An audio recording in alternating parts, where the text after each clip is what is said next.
today? I'll let everybody just keep trickling in, and we'll just go ahead and begin today's program. Welcome to the 15th Annual Nightlife and Entertainment Commission Summit. Yay. Thank you all for coming. This event is brought to you by the Entertainment Commission, for which I am the Executive Director. My name is Maggie Weiland. For all of those that... Hi, everyone. For all of those who I haven't met in the past, please come up and say hi during one of the breaks or at our happy hour today. And for all those that I know, it's so lovely seeing your faces. This is my 10th year with the Entertainment Commission, which blows my mind. It's my 11th summit. This was actually the first thing I ever did when I first joined the commission staff 10 years ago. Thank you all for being here. We love this industry. We are here to serve all of you. If there is anything that you ever need from us, please don't hesitate to reach out to my team and we'll be there for you. We will have an opportunity later in the day during our town hall panel for you to ask any questions of our staff and our commission that you might have. But if there's something that doesn't get addressed today, you can always reach out. We are here to serve you. It's always such an honor to bring all of you together for this event. You are all vital to this city that we love so dearly. And thank you to Entertainment Commission staff, Caitlin in the front row here. Yep, Caitlin Azevedo, our Deputy Director. We have Dylan Rice, Mei Leong, Andrew Zverina, Asa Youngrice, and Alex Adams. Thank you all so much for all of the hard work that you do to put this event on. We work on this event for months, and here we are. We're really excited to celebrate with all of you today. Also, thank you so much to our 7 commissioners. You all help us envisioning this event every year. Many folks from our commission are actually participating on panels today, so you'll hear from them later. And also, thank you to Commissioner Perez, who always puts together our graphic design for our collateral for this event. Thank you.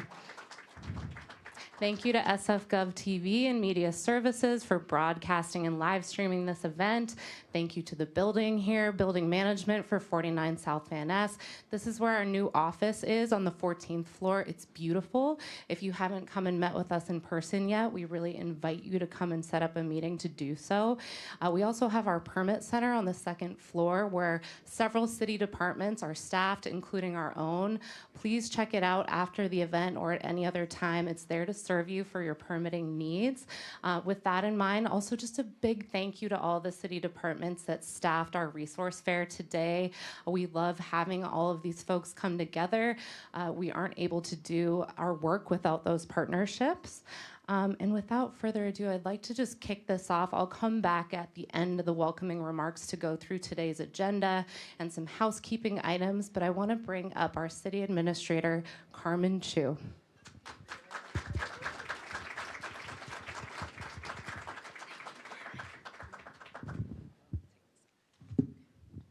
All right, why don't we give a big, big round of applause to Maggie and her team.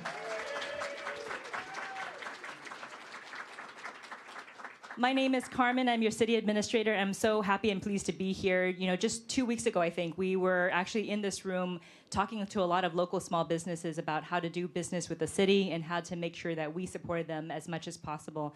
Today, we are here with you, and we really want to make sure that we're hearing from you.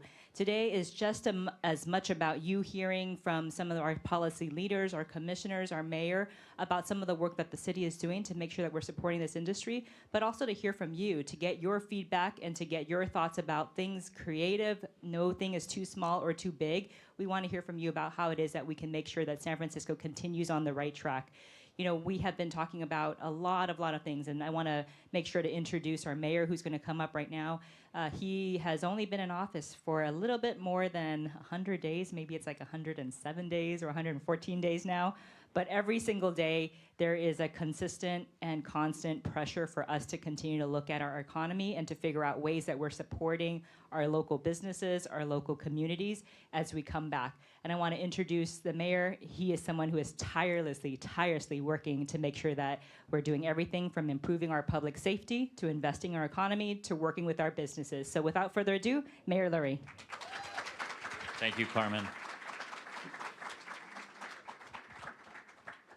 Since we have our friends from our local media, I'm going to stand behind this and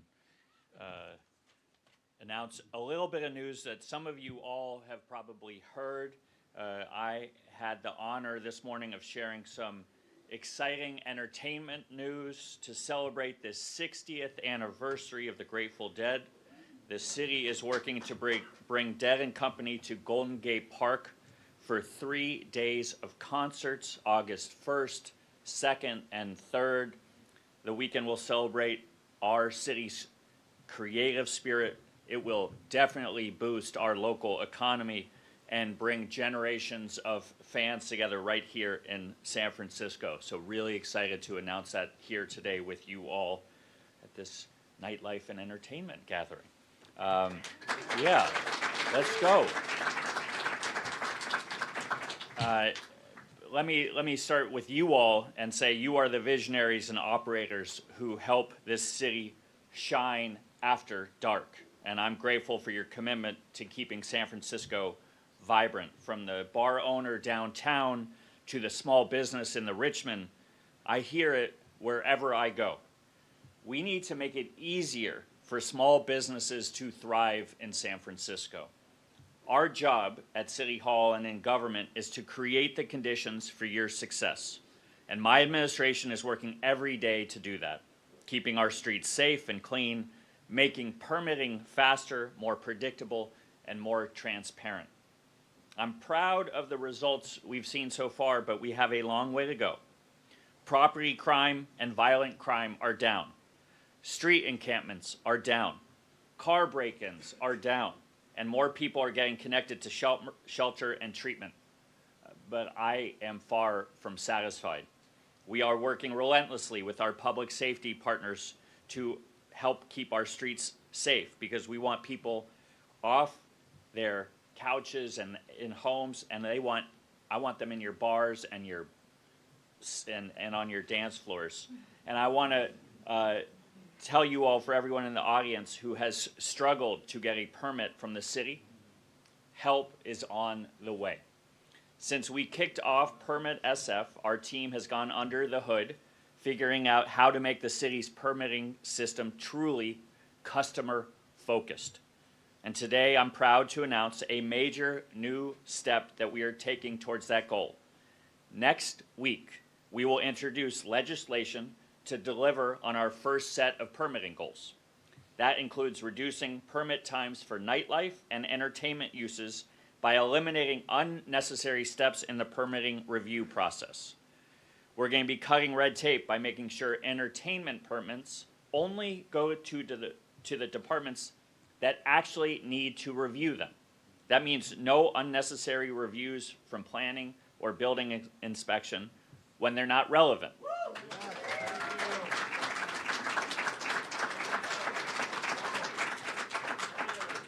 This will apply to permits for things like amplified sound, live performances, extended hours, and places of entertainment. These changes will save businesses tens of thousands of dollars in fees and shave off at least a month from permitting timelines. And as you all know very well, time is money. With these changes, venues and businesses will open faster, book talent sooner, and focus on what you all do best: bring life, culture, and fun to our city. This announcement will build on the work we've been doing to boost our nightlife and entertainment economy. We've launched 5 new entertainment zones since January, activating our neighborhoods and empowering our brick and mortar bars and restaurants. On Front Street, one of the first entertainment zones, bars have reported increased sales between 700 and 1,500% during these events. Is that right, Ben? Yeah. All right, there we go. See, if Ben says it. In February, we launched the SFPD Hospitality Zone Task Force, so our visitors and shoppers feel safe downtown 365 days a year. Since March, we've been pushing legislation to extend, thanks to the supervisors and Supervisor Sherrill I see in the back. Thank you for your support, Supervisor Sherrill. and leading on this legislation to extend first-year free program to make it easier for businesses to open. And in the coming days, weeks, and months, we will be making even more changes to make the permitting process work better. Let me be crystal clear. We are just getting started. I want to give a quick shout out to the Entertainment Commission, which continues to be a key partner in this work to revitalize our city. In this fiscal year, the Entertainment Commission has granted new brick and mortar permits to 66 new entertainment venues in San Francisco and waived over $76,000 in permit fees. We're working to make it easier and faster to say yes to the kinds of ideas that will move our city forward. That's my job as mayor, to create the conditions for our city's success, really for your success. And seeing this incredible momentum and energy build in our city has been wild. 7,000 people on Valencia Street, Manny, right? Last week. 22,000 people down for First Thursdays just a few weeks ago. This is an exciting time to be in San Francisco. We are a city on the rise. I'm proud of the work that you all do. We are here to support you, and there's still so much work to do. Let's go, San Francisco. We got this. Thank you very much.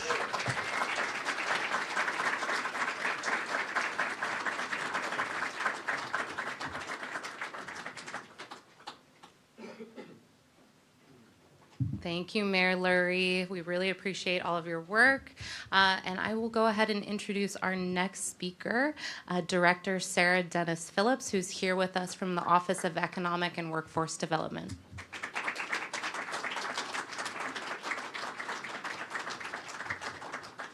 Packed house again this year. It's great to see. Thank you all for being here today at the Entertainment Commission's annual Nightlife Summit. Nightlife and entertainment is a major reason why people live, work, and come to San Francisco. And while I knew that as an urban planner and student of cities, I don't understand how fundamental it was until the post-COVID era. Post-COVID, we watched the damage wrought by the pandemic hobble the whole in-person entertainment industry. Then we started to see the hunger for the kind of communal experience you all provide, right? And then, as the way we work changed and the way we experience our city changed, I think all of us, at least at the city structure, finally started to realize that entertainment and nightlife was going to be one of the fundamental remaining reasons to be a city and to come to a city. Absolutely fundamental. You are what bring people together to socialize and celebrate. You enrich residents' and visitors' lives with arts and entertainment. And you make San Francisco fun, interesting, and cool, something that we at the government level can never do. So thank you. You're also a critical part of our economy, which I know you know. In 2022, which was not a great year for this industry, by the way, you still generated almost $6 billion in direct economic impact, to say nothing of the other local industries that benefited from the nightlife scene apart from that. You employ over 54,000 people. You're core to our tourism strategy. And while big events like Dead & Company brought in almost 150 people when it was here last time, and Outside Lands brought in almost 250,000, our regular day-to-day options provided by our bars and small venues and theaters are just as core to the visitation that we get all year long. You're also a pivotal part of our cities and downtown's foot traffic. Hopefully most of you saw this stat, but downtown San Francisco's after-hour activity reached 95% of pre-pandemic levels last year, and it outpaced daytime recovery efforts. So we have more people coming downtown at night than we do during the day, vis-a-vis how we were pre-pandemic, and we expect to only see that continue. We understand also, though, that even before the pandemic, this is a challenging industry. And now things like tariffs, inflation, and uncertainty around tourism are compounding those existing challenges and adding additional pressures, and that's real. That said, I think we all need to be optimistic moving forward. You heard in the mayor's remarks, and I'm sure that everyone here shares this sentiment, that nightlife and entertainment is going to be key to our city's ongoing comeback. It has been and it will be. And we, and by we I mean not just OEWD, and you can see Ben in the back who's doing all the work day to day, but all of our city agencies, including Maggie's Entertainment Commission, are committed to working with all of you to support your success and to get out of your way. So what does that mean? First, it means doing the basics, and you heard Mayor Lurie address this too. We need to provide the public conditions, clean and safe streets that allow you to succeed, and we understand that's absolutely fundamental. Second, we need to help with messaging. We need to back up that safety and cleanliness work with strong messaging so visitors hear our story and know not only can they come here, if they don't come, they're going to be missing out. And third, we're going to keep doing the work at the local and the state level. And I'm really proud of OEW's team who's working with you every day on this part. Some of that's going to include providing grants like last year's energy grants where we funded nightlife and entertainment projects, and working with philanthropic partners like the Civic Joy Fund, the Corrit Foundation, and the Spain Family Foundation so that our philanthropy aims in that same direction as well. We're going to keep launching and implementing entertainment zones to help all of you find new revenue opportunities to sell drinks in outdoor spaces. We're going to continue fee waivers for outdoor events, and we're going to work to support improvements in event permitting, including through Mayor Lurie's Permit SF initiative, which he spoke to. And we're going to keep working with our state leaders to increase opportunities through state legislation, from cannabis cafes to extended weekend alcohol service hours. Part of that means we need to keep listening to you and working with you to identify the challenges and the opportunities for change. And I know one of our early sessions is going to be you providing those options and hopefully us providing on where we can do it. Know that we're here, I'll be here, Ben is here, Kelly is here from OEWD, and all the other city agencies to take notes on what we can do moving forward.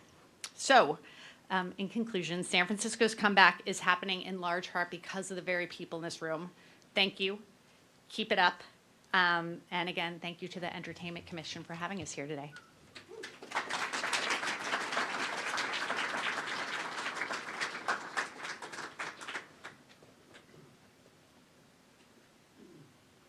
Thank you, Director.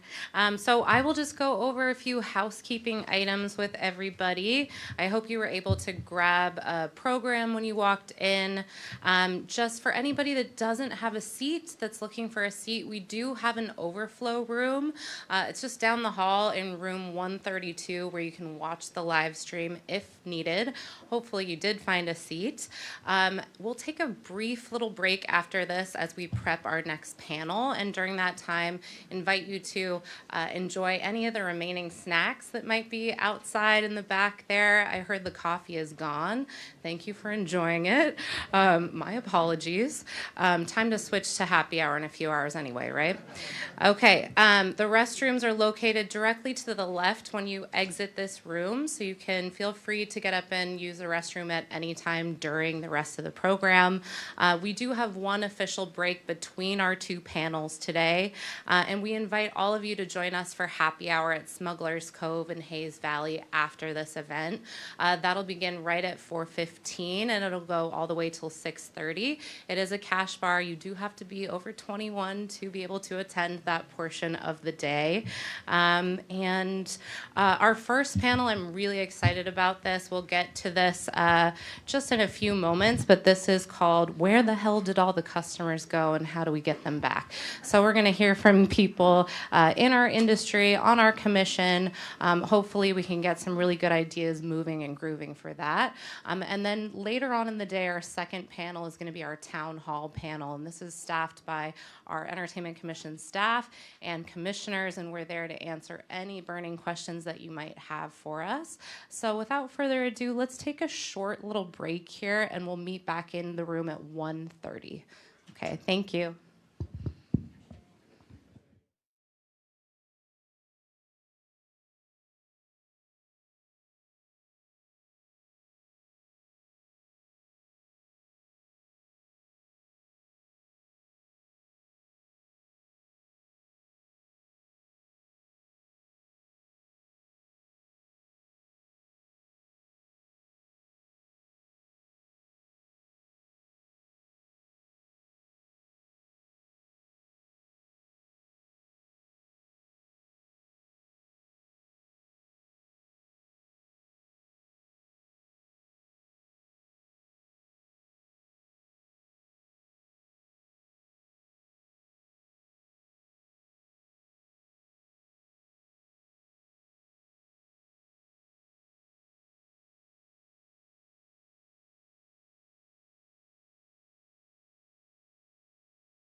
Woo! This was unplanned in the best way. We love to see it. Okay, so without further ado, I would love to welcome to the stage my friend and colleague, Manny QTL, owner of Manny's in the Mission. He does panels like this all the time. He is amazing, and he's here to get it moving. So thanks, Manny. Thank you, Maggie. All right, this is who we are, but I'm going to have people introduce themselves a little bit more when we get to it. I did move, it was behind the table, but I just wanted to have a little mishpacha thing happening here. Half the people in the room know what that is, half of them don't. That's okay. Right, so my name's Manny. I own a brick and mortar proudly on 6th in Valencia. Really? Thank you. And we are here to talk about where the hell the customers went. Before we do that, it would be good to just get a little sense of who's in the room. So how many people own a brick and mortar? Raise their hand. And no shame at this table. Okay. How many people don't own a brick and mortar? Yay! Okay. How many people work in marketing as their primary focus? Marketing? Yeah. How many people in like event operations? Like you actually put the event on. Okay, a lot of ops people. A lot of ops. Okay, so that's good. Is there any other? Who's single? No, I'm kidding. All right. So you're very good. Okay. I have 2 goals with this panel. You've heard about one of them. We have an amazing panel here. We're gonna chat. And I'm sorry if you can't see us, but we're in a little semicircle up here. We're going to chat for like 30 minutes, and then we're going to do 30 minutes of Q&A. For the Q&A, since we have 5 people, best to direct your question to who you want to answer it, okay? I love you. Okay, why don't we do this? Let's quickly go around the robin, the semicircle, and just say your name, what you do. And then maybe your quick answer to where you think the customers have gone. That's the first question. Hi, good afternoon, everybody. My name is Cassandra Costello, and I work for the San Francisco Travel Association. We are a not-for-profit organization, and our job is to really tell the story about what you all are doing, right? So we are promoting globally the destination for leisure and business travel. I am the Chief Strategy Officer, so I have policy and our board and some operations stuff as well, like HR and IT. I don't think we'll get into that today. Where have they gone? Well, they need to come out of their house, that's for sure. I mean, listen, we can get into this a little bit more, but we've got a lot of geopolitical issues, obviously. We've had a lot of back to office challenges, and so we might get into that a little bit as well. But we do know that the business traveler, in terms of booking our conventions, is definitely coming back. Hopefully you all are feeling that compression. So we got to get them out of their houses. I don't know where they are. Okay, that's good. We're gonna figure out by the end of this panel. And then go ahead and pass the mic. All right, let me see what you guys wrote today. All right, my name is Anthony Schlander. I am the owner of Anthony Presents. Anthony Presents is my event production company. I am a neighborhood representative of the SF Entertainment Commission. So that's me in a nutshell. Where did the customers go? I think they go to Manny's events. They come to my events, and they're on their way out of their homes. So I'm really excited about that, and that's why we're here. I've got one, thank you. My name is Ted Egan. I'm the city's chief economist. I work in the controller's office. And a lot of the customers, I have to say, folks in their 20s moved out of San Francisco during the pandemic, like more than 20% of them. And that's also a lot of the workforce in entertainment and nightlife industries. So that's part of the challenge is COVID was a big shock to the population and people are coming back slowly. Hi there, my name is Andrew Wazlewski. I'm a co-founder of The Fate. We are an artist collective in Lower Haight. And where did all the customers go? Honestly, I think it's been a slow comeback after COVID, but also I think they're just craving something a little bit more community driven. I think it's less about just buying into going out, and it's more about the people you go out with and the experiences you have while you're out. So I think there's just like a need for that. Hello, everyone. My name is Kaden Velasquez. I started DRC as an undergrad at UC Davis. And we operate with events. We do event promotion. We do audiovisual. We have a big media team, a big art team. And it really started as this grassroots initiative out of COVID where everybody was doing everything DIY. And to give an answer to Manny's question, where's everybody gone? They've gone DIY. I think that now we're living in a time where more so than ever, the resources to do things on your own, to establish communities, to promote events, have been more available than they ever have before. And so there's no reason that people can't just figure it out themselves, and that's what they're doing. I think Andrew put it in a great perspective when he said that everything's community-driven right now. There's no more of the need to go out just to go out. They want to be selective about who they're going out with, and there needs to be a little purpose behind it. So I hope to dig into that. Okay, so thank you so much. Why don't we start with you, Chief Economist, my Chief Economist, Ted Egan. Why don't you ground our little coven here with some with like some actual data. So how is the city's economy? Like we were kibitzing outside a little bit about the Gen Zs and the 20s, your people. So how is it looking, and where are we in kind of our economic recovery versus the pandemic, pre-pandemic? Well, the San Francisco that we were used to in this industry is sort of the San Francisco of 10 years ago, which was one of a handful, 5 cities in the country where young people flocked to for job reasons and for socialization reasons. And that kind of a population, both in terms of customers and in terms of workers, is where an industry like this can really thrive. And so a couple of things happened in COVID. I mentioned the people who moved out. You know, young people, they don't own their house, so they can move easily. A lot of them have roommates who they don't necessarily want to share airborne diseases with, and so that led a lot of people to move out. People wanted more space. All these things, people wanted to spend less on housing. All of these things are kind of the reverse of what drove people to San Francisco prior to that. And then on the other hand, you know, we had very kind of onerous controls, and I don't want to repeat ancient history for people in the industry, but you know, we had long shutdowns of nightlife businesses and other entertainment businesses. And we had the lowest COVID death rate of any city, and we can't forget that. But you know, we had 70% of the leisure and hospitality employment laid off in 2020.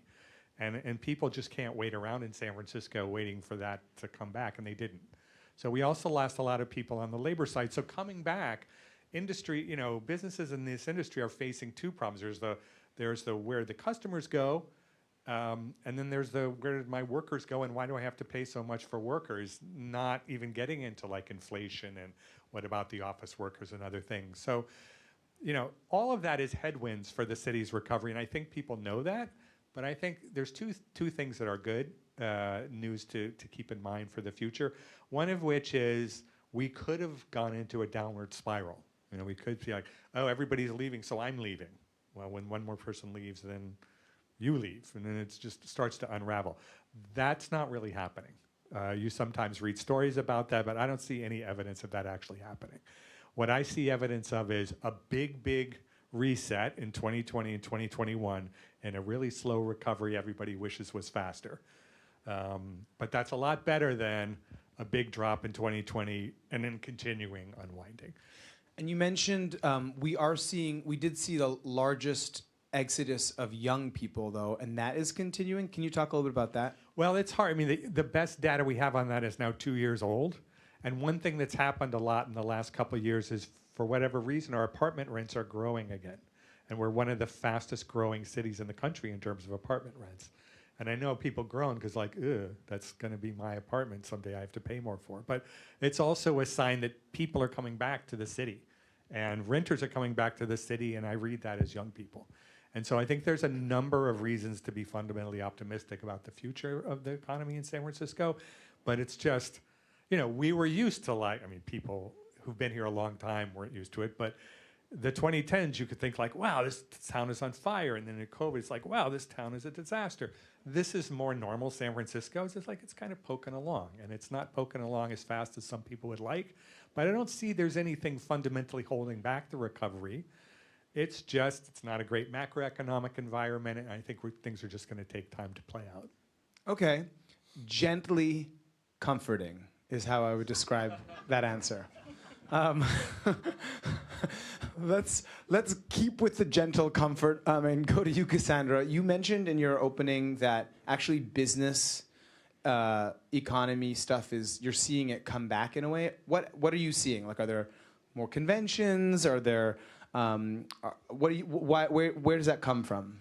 Yeah, and again, hopefully you all have felt this. We just had a couple big conventions over the last several weeks, and we've got a really busy fall. But just give you some numbers. So, for example, pre-COVID, we had 49 what we call citywide events at Moscone Center. When I say citywide, that just means they happen at Moscone Center, and they have enough hotel room nights and people to populate those buildings. Last year, we had 24. This year, we have 32. So we're building back steadily. We're not where we need to be, but we're definitely seeing a lot of growth. How that translates, for example, we've seen 70% hotel room growth compared to last year just on conventions, citywide conventions. We also have a really strong what we call self-contained market, and that's business that is inside of like a hotel ballroom or a venue that might have, a couple thousand to a few thousand people. So we're seeing a lot of uptick there. That's where we're seeing a lot of strength. International, we still are seeing steady, but it's unpredictable, right? For a lot of the reasons we all read about every day. So we're still working those markets. We had a team in the UK last week. We're going to Germany next week. So we're still working the international markets, but it is a little more unpredictable than the business travel. Okay, and then before we move on to what's wrong with Gen Z, Caden, I wanted to, prepare yourself. What is SF Travel? We all know what SF Travel is, right? They're basically marketing the city to the world, say, come here, spend your money. How have you changed your tactics? What are you doing to market the city to the world, and what's working? Well, the Gen Z, right, they like experiences, right? How many Gen Zs do we have in the room? Can you validate that? Do you like experiential travel, health and wellness, outdoor, concerts? Okay, that's what we see too from the data. I was just looking at some data from Future Partners, one of the organizations. Do you track that too? Those things? A little bit. Okay, we'll hear more from you. Yeah, I mean, listen, we're talking a lot about, the entertainment zones are really exciting. The concerts, the announcement today will push all that out at Grateful Dead. We also have brought in a third-party firm to help us continue to elevate all the great things happening here. Because although we are seeing some positivity, we also, need to spend a little resource to continue to push out the positive messaging in San Francisco. And we are seeing that tracking. We're bringing traveling journalists here all the time to check out all the great things you all are doing so that they can get out and tell the world that. So that seems to be driving demand. You all are demand drivers. So the more you're doing and the more you tell us you're doing, so please shoot me an email, tell me all the great things you're doing so I can send to our content team. That's the way we're going to continue to drive demand and tell the positive story. Okay, I would like you all to leave here, especially the operations people, with some things you can actually do. So if something people can actually do is send their stuff to SF Travel to promote, did you mean that honestly? Yeah, I mean, listen, it doesn't mean you're going to see your specific business and headline tomorrow, but I think the more that we get, we also have a calendar that you can populate with what you're doing, but the more we hear, especially those unique things, you talked about some unique experiences, those track in media really well. So the more we know, the more we can help promote this storyline and this for the city. Okay. I'm going to get to Kate, and then Anthony and Andrew, I want you guys to talk a little about what you've done recently that's actually working to bring customers. But first, hi. So I'm hearing that Gen Z is drinking less and partying less. Yes. I definitely feel it. Why? I really hope I can answer all your questions. And can you change it? Okay, there's layers. I think that, yes, people my age are drinking less, but partying differently. I think that, like I mentioned earlier, they're looking for more of a community. They want to feel like they're a part of the places that they go to rather than just places to go just to party. And we see that with more loyalty with venues. A lot of people that I talk to say, I like going to this venue, regardless of the talent that they bring out. I work with, we've collaborated with an organization here where they see a majority, over 80% of their ticket sales come from just an event announcement, regardless of any of the talent, if they drop it. So they have accumulated this loyalty for their attendees, regardless of what or who's coming in, just because of the experience that is promised. And so I think the partying is different. It's more community driven. It's more like they're a part of the things that they go to. To add on to that, I feel like the narrative, the third party perspective for the city of San Francisco, the narrative is changing. I think that it's been like this weird stain ever since COVID, but the people that are here, the people that are going out, are now beginning to like form this new narrative that San Francisco is alive and there's a lot going on. And if we continue to give my Gen Z the experience that is promised every time, they will start to realize that this is a great place to come for nightlife. But I even want to bring up too, like, we're seeing a huge success in like day parties. Like we've thrown a lot of day parties, and people love to go out at 2 p.m. on a Saturday or a Sunday, and they're still drinking. Then the bar's still making profit, and then you're done by like 7 or 8, and then you've had your entire day, you're partying, and then you get to go to bed early. And I think that a lot of people now, my age, are enjoying that. I think that's yeah. I don't know why. Yeah. Okay, let's bring it back. Gen Z's weird, guys. I guess I think what I'm hearing from the audience though is like we're seeing it, but before we move on, I would like, if you don't mind, just going one level deeper. Okay. Why do you think the desire to do more daytime parties, not as late night, partying in a different way, like where do you think that's coming from? Like it's not, like where do you think that actually comes from deep down? No, it's a serious question because you're all planning these events. You should know. I want to know why. There was around 3 years where people my age didn't learn how to party. And I think now it's up to operators to teach my generation how to party. And so we're at this very interesting place right now where... Challenge accepted. Where you all as venue operators, as owners, as bar managers, as talent, everyone here has like the freedom to tell Gen Z how to party and tell them what is fun. Because there's a 3-year gap that people my age didn't go out and have those formative experiences as a young age that caused for them to be like lifelong partiers, lifelong people that go out. Like, this sounds crazy. People my age are just realizing now that like going to trivia nights on Tuesday is a fun thing to do. Because it is. And it's like you can go out to these things, and we didn't learn that was something fun when we were like 18, 19, 20, 21, during COVID, 22, early, like learning how to go out. I think that's an interesting perspective to kind of dig deeper into. Yeah, I didn't hear that before. That's good. So now we're going to get to some things that are actually working, because I think for all of us, we would like to walk out of this room and start to make micro adjustments to our work to bring more customers in. So why don't we start with you, Caden, and then we'll go to, we'll keep moving, maybe with you as well. What is an event that you've put on recently that really slapped, as they say?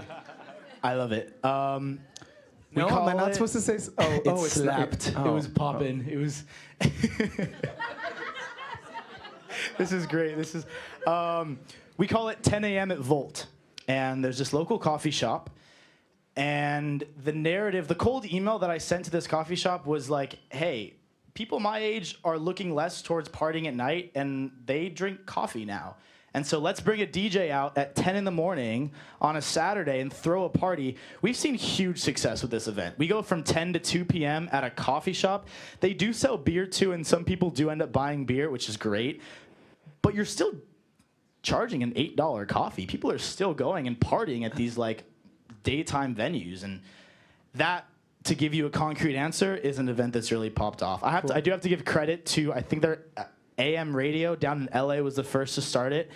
And we're also seeing engagement from like really big artists too that are taking a significant discount on their talent buying fees because they want to do these things. These events are not stadium 5,000 to 10,000 people events. They're like anywhere from 100 to maybe 1,000 people that pull up to these things. and you're like right there next to the DJ. He's drinking a coffee with you. You can meet him afterwards. It's like I said, it's community. People want that intimate experience. Mazel tov. Okay. Andrew, the Fete. Maybe for those who don't know, what is it? We're in the Fete. Yeah. What's the vibe? And what's like a series of event or an event recently that's really worked, that's brought a lot of people? Yeah. One, I want to just shout out to Caden because he is one of apparently like 6 Gen Zers in the room, which I think kind of also highlights one of the problems is that like they don't have a voice in this room. This is like the first time someone's talking on it. And like, I think there's a lot that can be learned by just including people. Like go and talk to someone who is younger than you and see why. And also to the point of why people aren't going out as much is they didn't learn, but also they like doing the opposite of what we all did. So the to the point of what the Fete is, we are a retail store, we're an event space, and we also have a small recording studio. We are a local hub for artists to come in and find a sense of community, like for all types of artists. So we do everything from painters and crafters, crocheters, to musicians and comedians and theater performances. You have a place in the Fete. It's a spot for local artists to come and meet other local artists, find someone to be in a band with and like connect with. And like for like an average night, it really varies. We do everything from like small little painting workshops to you know, Grateful Dead bands and like open mics, yoga. Like we do a little bit of everything because we wanted to create a place where people can come together. And I think the thing that has worked is like we don't focus on booking just like one big name. Like we're like, oh, this artist is going to sell X number of tickets. That X number of tickets, like this percentage of people are going to buy this amount of drinks. We know what our cost is going to be, how much money we're going to make. That's not the model we've gone in. We've gone in on focusing on community builders like Caden here, who has done events at the Fete that have been successful, and also like bringing in a wide range of community from LGBT to like every type of small community organizer that you can find. Like those are the people that already have a community. They already have a crowd. So if we can bring them together, give them a sense in a day, or like even give them a day of the month where they get to every single day, this day of the month, like it's their day to curate. Like we see great success with that. And I think like to the point of like, where did people go? It's like, they want to feel like I'm a part of something. So if we can give them, like they're already a part of a lot of communities. Like there's a lot of run clubs. There's a lot of like, to the point of like AM radio, like they set a whole precedent for daytime partying. And it's like, it's not built around alcohol, which is a really big shift. Like the entertainment industry is going to have to figure out is like, how do we make money if we're not selling alcohol? Okay, before we get to Anthony and your big events, I guess, I don't know if Ted, you can answer this, but like, is there a way, have alcohol sales gone down in a big way compared to other cities? Like, do you think it's true that like we're drinking less in San Francisco vis-a-vis other cities? I mean, I don't actually have an insight into that. Yeah, okay, sorry. that's okay. I mean, we all have anecdotally where like we feel it, I feel it, but okay. Man. You throw big events, so like what's been working for you? It's funny because I feel like I'm in the middle between the two generations, right? So I cater to both, and so what I've been trying to figure out. When you say two generations, are you? I'm in the middle. I'm in the middle right now. I'm just saying my events. My events are catering to both generations, and for someone who produces, you mean Ted Egan and the Gen Z? Yeah, I mean, right? Okay. I'm still in the trenches. And I think I've been fortunate enough to be able to produce every type of event. I've had opportunities to do events in the entertainment zone. I've probably worked with 90% of the venue operators here in San Francisco and in the Bay Area. So my job is to listen. So I do have a front row seat right now, and it's funny between Manny and Caden. But I think the reoccurring word is going to be community, and I just feel like the new VIP is a sense of belonging, and the more that you can provide that to the customer, the more they'll attend. And to answer, let's say, the drinking question, at least for my events, they're still drinking, but the way I'm advertising or marketing to, let's say, Caden's crowd is I have non-alcoholic options, right? It's not just drinking liquor. To just talk about the one of the newest events that I was able to produce is an R&B night at a wine club. So historically, I've been doing nightclubs half my life, and so listening to, let's say, Caden's audience, I had to pay attention that they like third spaces, right? Third spaces are not nightclubs.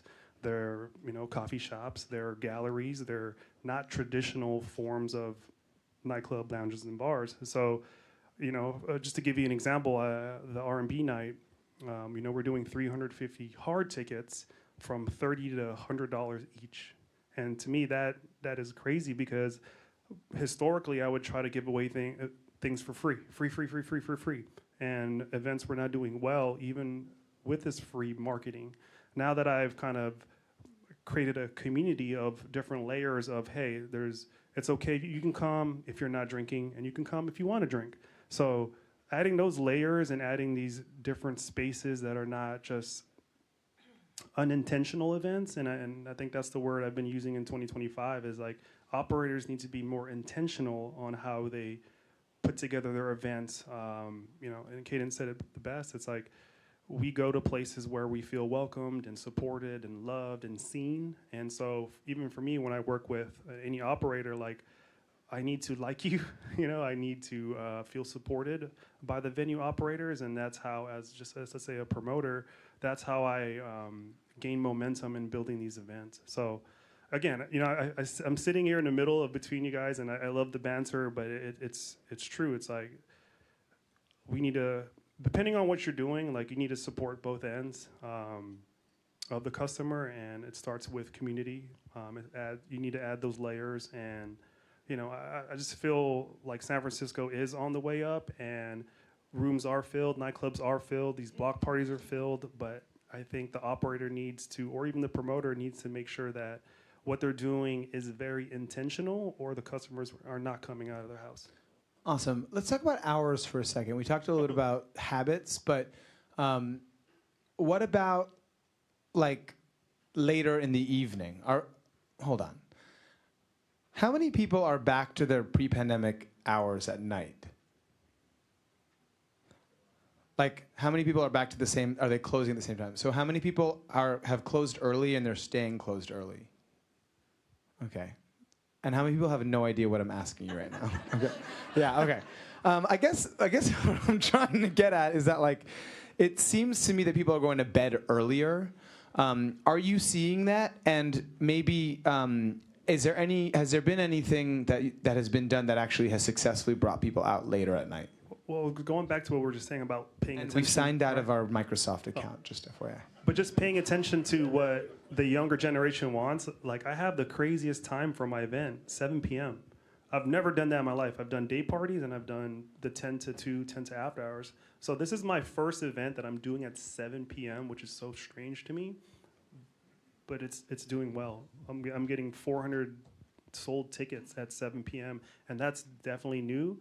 But then also, because I'm in downtown, I'm able to push something after. So then they can decide to go to a nightclub after the wine club. So. Got it. Are you tracking, like, other, like, opening, closing hours, our city versus other cities? Not so much other cities, but I am noticing that businesses are trying to be more economical about when they're open.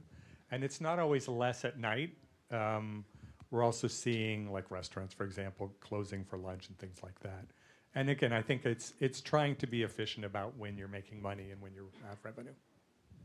So I'm being mutinied right now by Cassandra. I just have a quick question because, for example, one of the pieces of legislation I'm sure many of in the room have advocated for in the past is the 4 a.m. bill, right? I think it's the fourth or fifth time, because we hear all the time, San Francisco Travel, that especially our international and East Coast visitors say, oh my gosh, you guys close down so early. I go out to eat and the restaurant's already closed, or I want to stay out later and drink later and the places are closed. So is it the locals who are going to bed earlier that's driving this demand, or are you feeling the demand from the international or even domestic traveler? Sorry, Manny.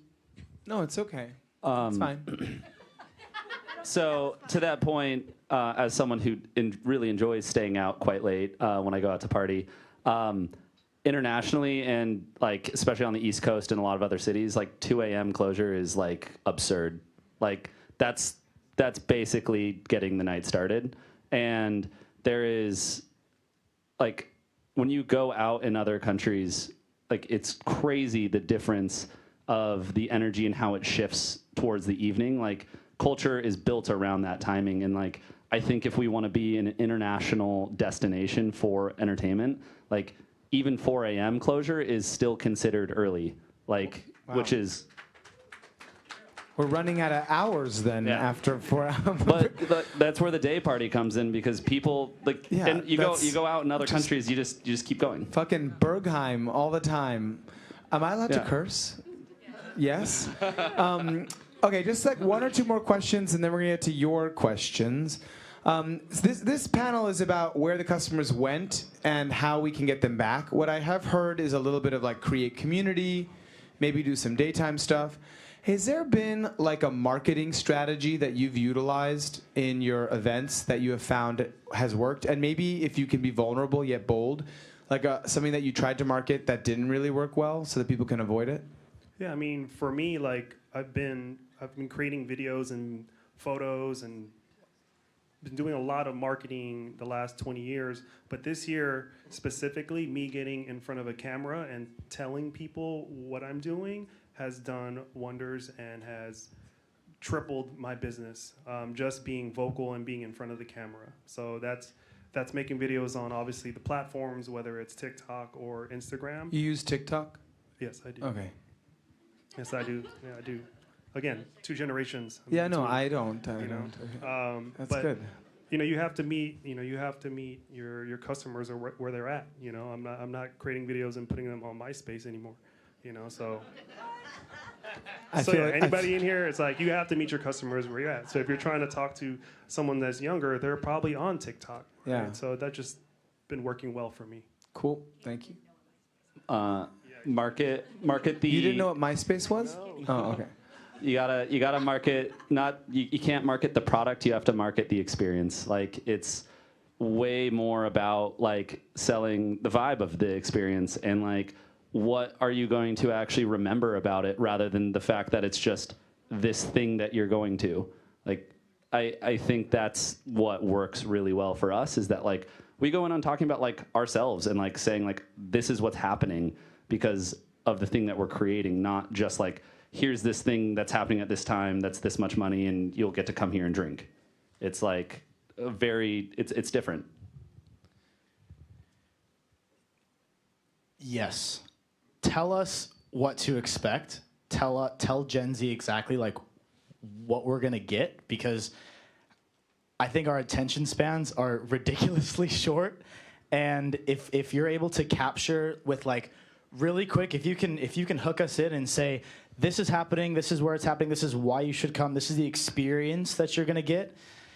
And these are all the cool people that are going. I mean, you can meet a lot of friends here. I think that's very strong as well. I think now there's so many collectives. Like I mentioned earlier, everyone's starting their own thing. It's DIY. Everybody has a collective, whether it's a DJ collective, a promoter. Everybody has their own group that they're a part of. To give like a concrete strategy to answer Manny's question, I think that when it comes to marketing some of our events, we find different collectives and we appoint like a representative as a promoter. So this collective that does this at whether it's a campus or wherever it is, they're our direct line of contact to that collective, and we give them like, we'll have them take over a night, and then they have the freedom to do whatever they want that night. I feel like that was touched upon earlier, and it doesn't. The responsibility I don't think needs to be this big weight that's put onto operators. Allow collectives who have started their thing to come in and take over. Give them the freedom to do that. Give them the space to do their thing because I think you'll be surprised at the amount of initiative that they'll put in if you give them those opportunities. Okay, just some specifics. So like text blasts versus other ways of inviting people to events. Like are people still signing up through email blasts? Alternatives to alcohol like cannabis and other things? Are those working? Hi. Yes, Like cider? I think so. Hot apple cider? Like I said, it really comes down to the experience. So if you can give people a reason that they should go, and it's big picture, I think that there's this facade that has been dropped since COVID. We have access to so many tools when it comes to promoting and organizing an event that someone that has never done this before can see that a bar used AI to make a poster, and they're like, all right, like, I don't know, you need to be very intentional and give a purpose for any theme or event that you would end up hosting. I hope that can be a little more concrete, but that's the gist. Yeah. And then Anthony, why don't you answer? And then I mean, want to. I know this. Most 90% of the room here just want to know how much. They want to sell more liquor at the end of the day, right? That's the end of the day. So they're still drinking at the end of the day, whether you're 21 or 41 or 51. People are still drinking. I have numbers from on my events that prove that. But it's what you're selling too. So non-alcoholic beverages are just the same amount. Like you can get away with a $15 to $18 mocktail. So just letting you guys know in the room that you guys can sell non-alcoholic beverages to a different consumer and still do the same revenue from what I've seen the last year through my events. So I think, yeah. Yeah, especially in January, we sold 50% non-alcoholic drinks. In the remaining time, it's about a third to fluctuates a little bit up and down with that. Give people good non-alcoholic options. Don't be like cheap. Don't be lazy. Like people want to enjoy going out. Like people want to enjoy having a drink in their hand. It does not have to contain alcohol. Like I know how much wholesale like juice and stuff costs. It's get creative, hire someone to make a good drink, and it can be batched. It doesn't even have to be like shaken and all this stuff. People just want to have a good-looking drink in their hand that tastes good and lets them feel like they're not being left out by not carrying something. Like That's legit. That's legit. Like yeah. Dave Peterson, are you in the room still? Yeah, you are. I see you. You operate a late night venue, a large one that sells a lot of alcohol. Is that right?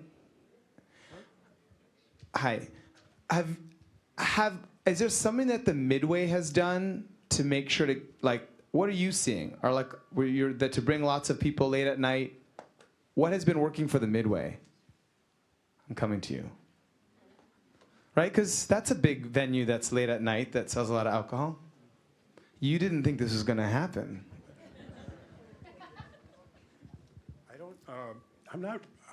I personally am not having, I'm not seeing folks drinking less. I see them drinking more, actually. So I think it has to do with, community is a big aspect, right? Like I think Midway has really been, come together, has been known for that community aspect, with the artist community and dining and nightlife and kind of all that. So it's more of like an entertainment center. It's not just a nightclub, if you will. But I think some of the artists that we're bringing in is kind of changing some of that on the community aspect. These kids are really loving it. So, got it. Okay. Thanks, y'all. Let's do some audience questions. I feel like I'm in a classroom. Okay. Yes. Oh, Stephen. Oh, and just a reminder, if you have a question, since there's 5 people, if you have one for someone specific, great to call them out. Sure. So just, given the name of this panel, I just wanted to point out that it feels a little compartmentalized because it seems hyper-focused on one age demographic. The largest demographic of people we have in San Francisco are over 30.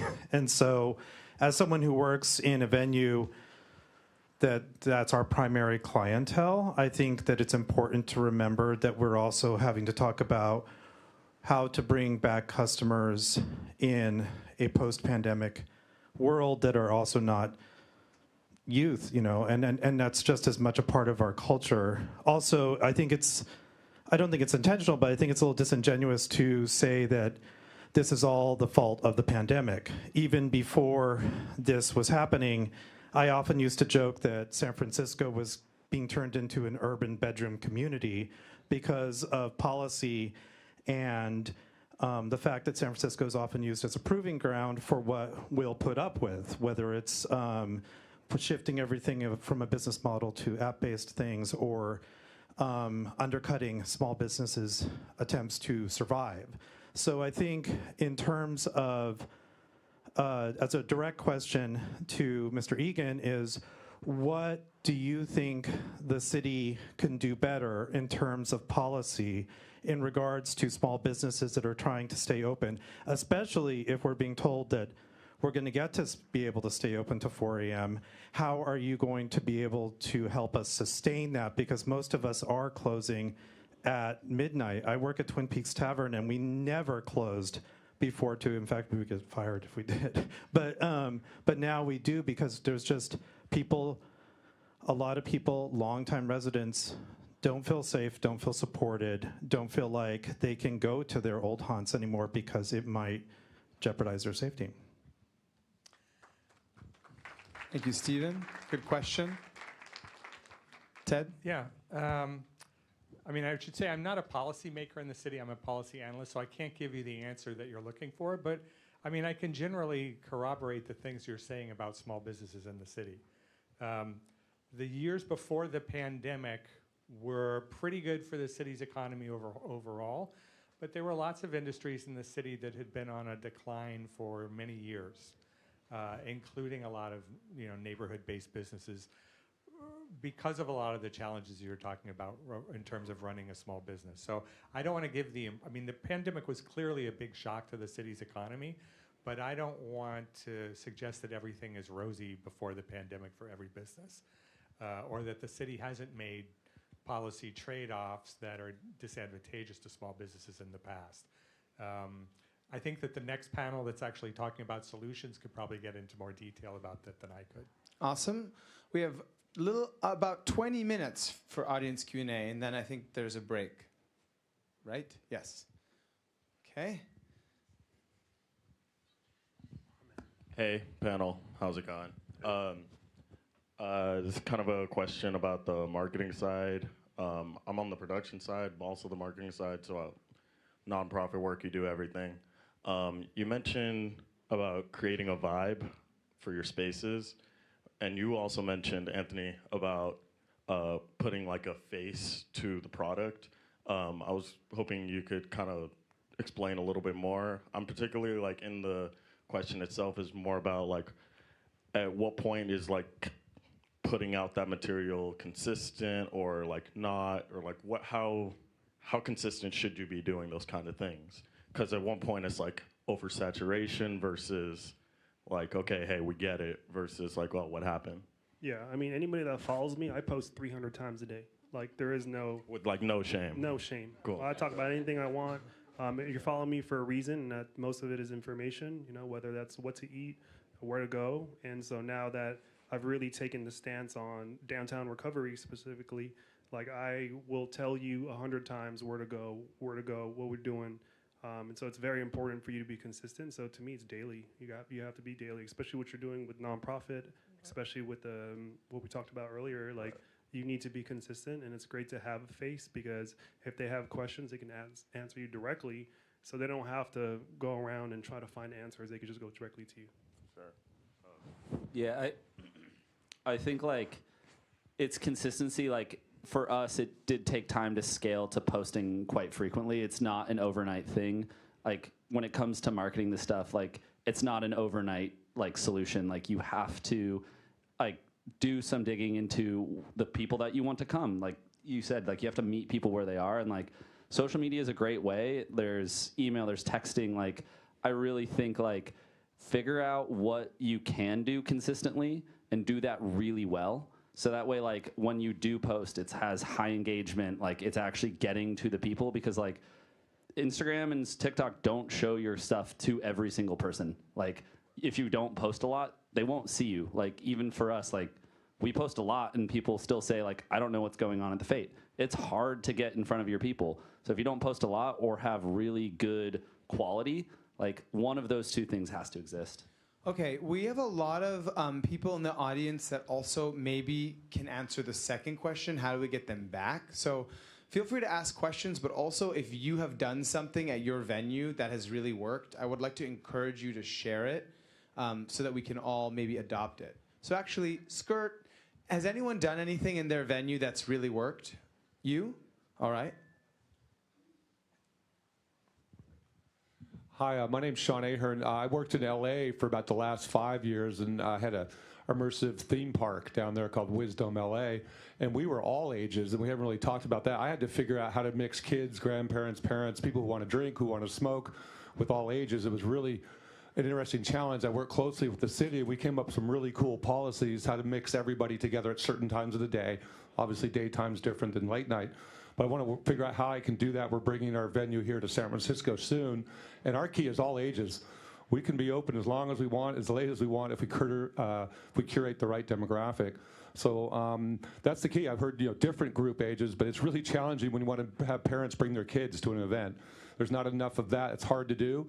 We've got a really good model in LA that worked great. And I'd like to, hopefully we can find, working with people up here on this panel, how do you mix all ages together and everybody's having fun safely and soundly? So that's our goal with our new project. Great. Well, I might be well suited to answer this question because of the night markets at Downtown First Thursday. So we're doing 11 night markets every month now in the city, 11, and not including Downtown First Thursdays. Downtown First Thursdays brings now 26,000 people downtown, and the night markets are collectively bring about 100,000 people out to the streets every month, and they're all ages, and so do a night market. Okay. Anyone else? Questions or ideas? Question or idea, and then we're going to get to you.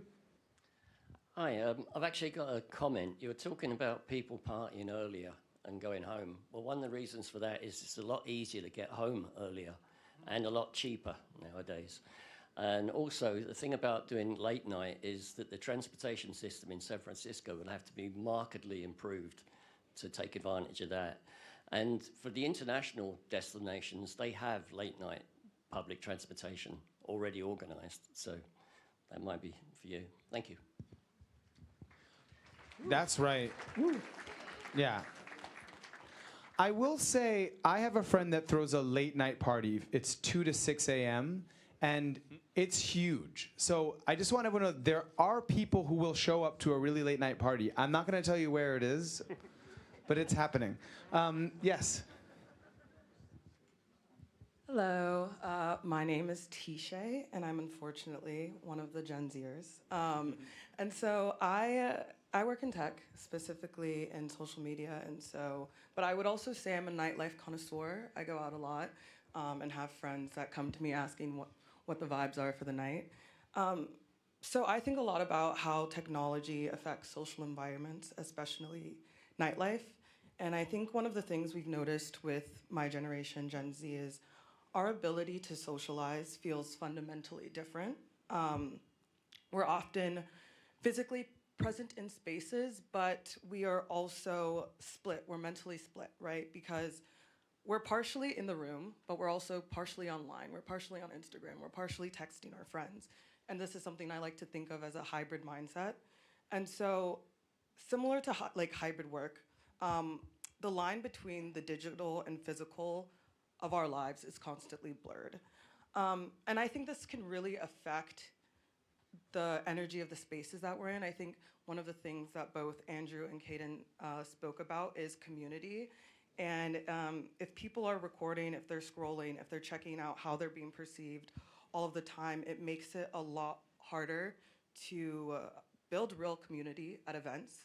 And so I think one of my questions is how do we design nightlife and gathering spaces? Like we also talked about the concept of third spaces as well, that kind of help cut through this like split attention thing and like have people really connect in the moment and be present. We talked about, you brought up Berghain, which I think is funny because like one of the things they do is like put the sticker on your phone, and or like I actually had the pleasure of working with Andrew to throw an event, a couple events at the Fate, and one of the things we did is we put like just like an arts and crafts station where people could paint and like do something, like brought Play-Doh and do something tactile with their hands and like sit and talk to people and forget about their phones. So I just wanted to, I guess more for, you said point to specific people, like more for Andrew and Kaden, like within these, like, as we're trying to figure out how to bring Gen Z back into community, like, what ways do you think we can do that? That's a great question. It's no surprise that I think we're obsessed with being on our phones and living this hybrid world between being half online and in person. And I think it kind of comes down to kind of walking our hands through what we're supposed to do at an event. Because like I said, 3 years not learning. A lot of people didn't learn how to go out and party. We've developed a few initiatives that I think combat this. One of which is at a lot of our events, we have a community mural. And it's this 4x8 A-frame that has a stretch canvas on it. And there's just paint set up. And you can just go paint on the wall. We have like bracelet making sometimes, and we have craft vendors. The same organizers that I was talking about earlier, Cave Rave, they have screen printing at a lot of their events. And so you're kind of layering a lot of components to an event where it used to be just like the dance floor, drinks, and the DJ. Now there's more things that are available and give people the flexibility and kind of like calm the nerves to socialize with people. If you give them something to do, you'll inevitably bump into somebody doing the same thing and spark up a conversation. It's a lot harder to just cold approach people now. I think for my generation, there's a social anxiety to do so. But if you kind of soften that initial interaction through initiatives like the ones that I mentioned, it becomes a lot easier.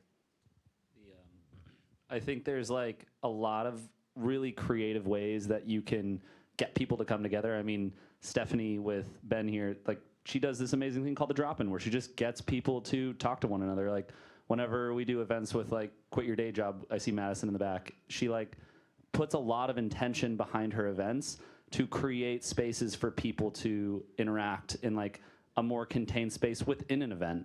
Like there can be like micro climates within an event where you can do different things rather than just be like listening to music and like you go there with just your friends and that's the whole experience. Like I think, you know, there's such a big range between the types of venues and like that's also totally fine. Like people are drinking.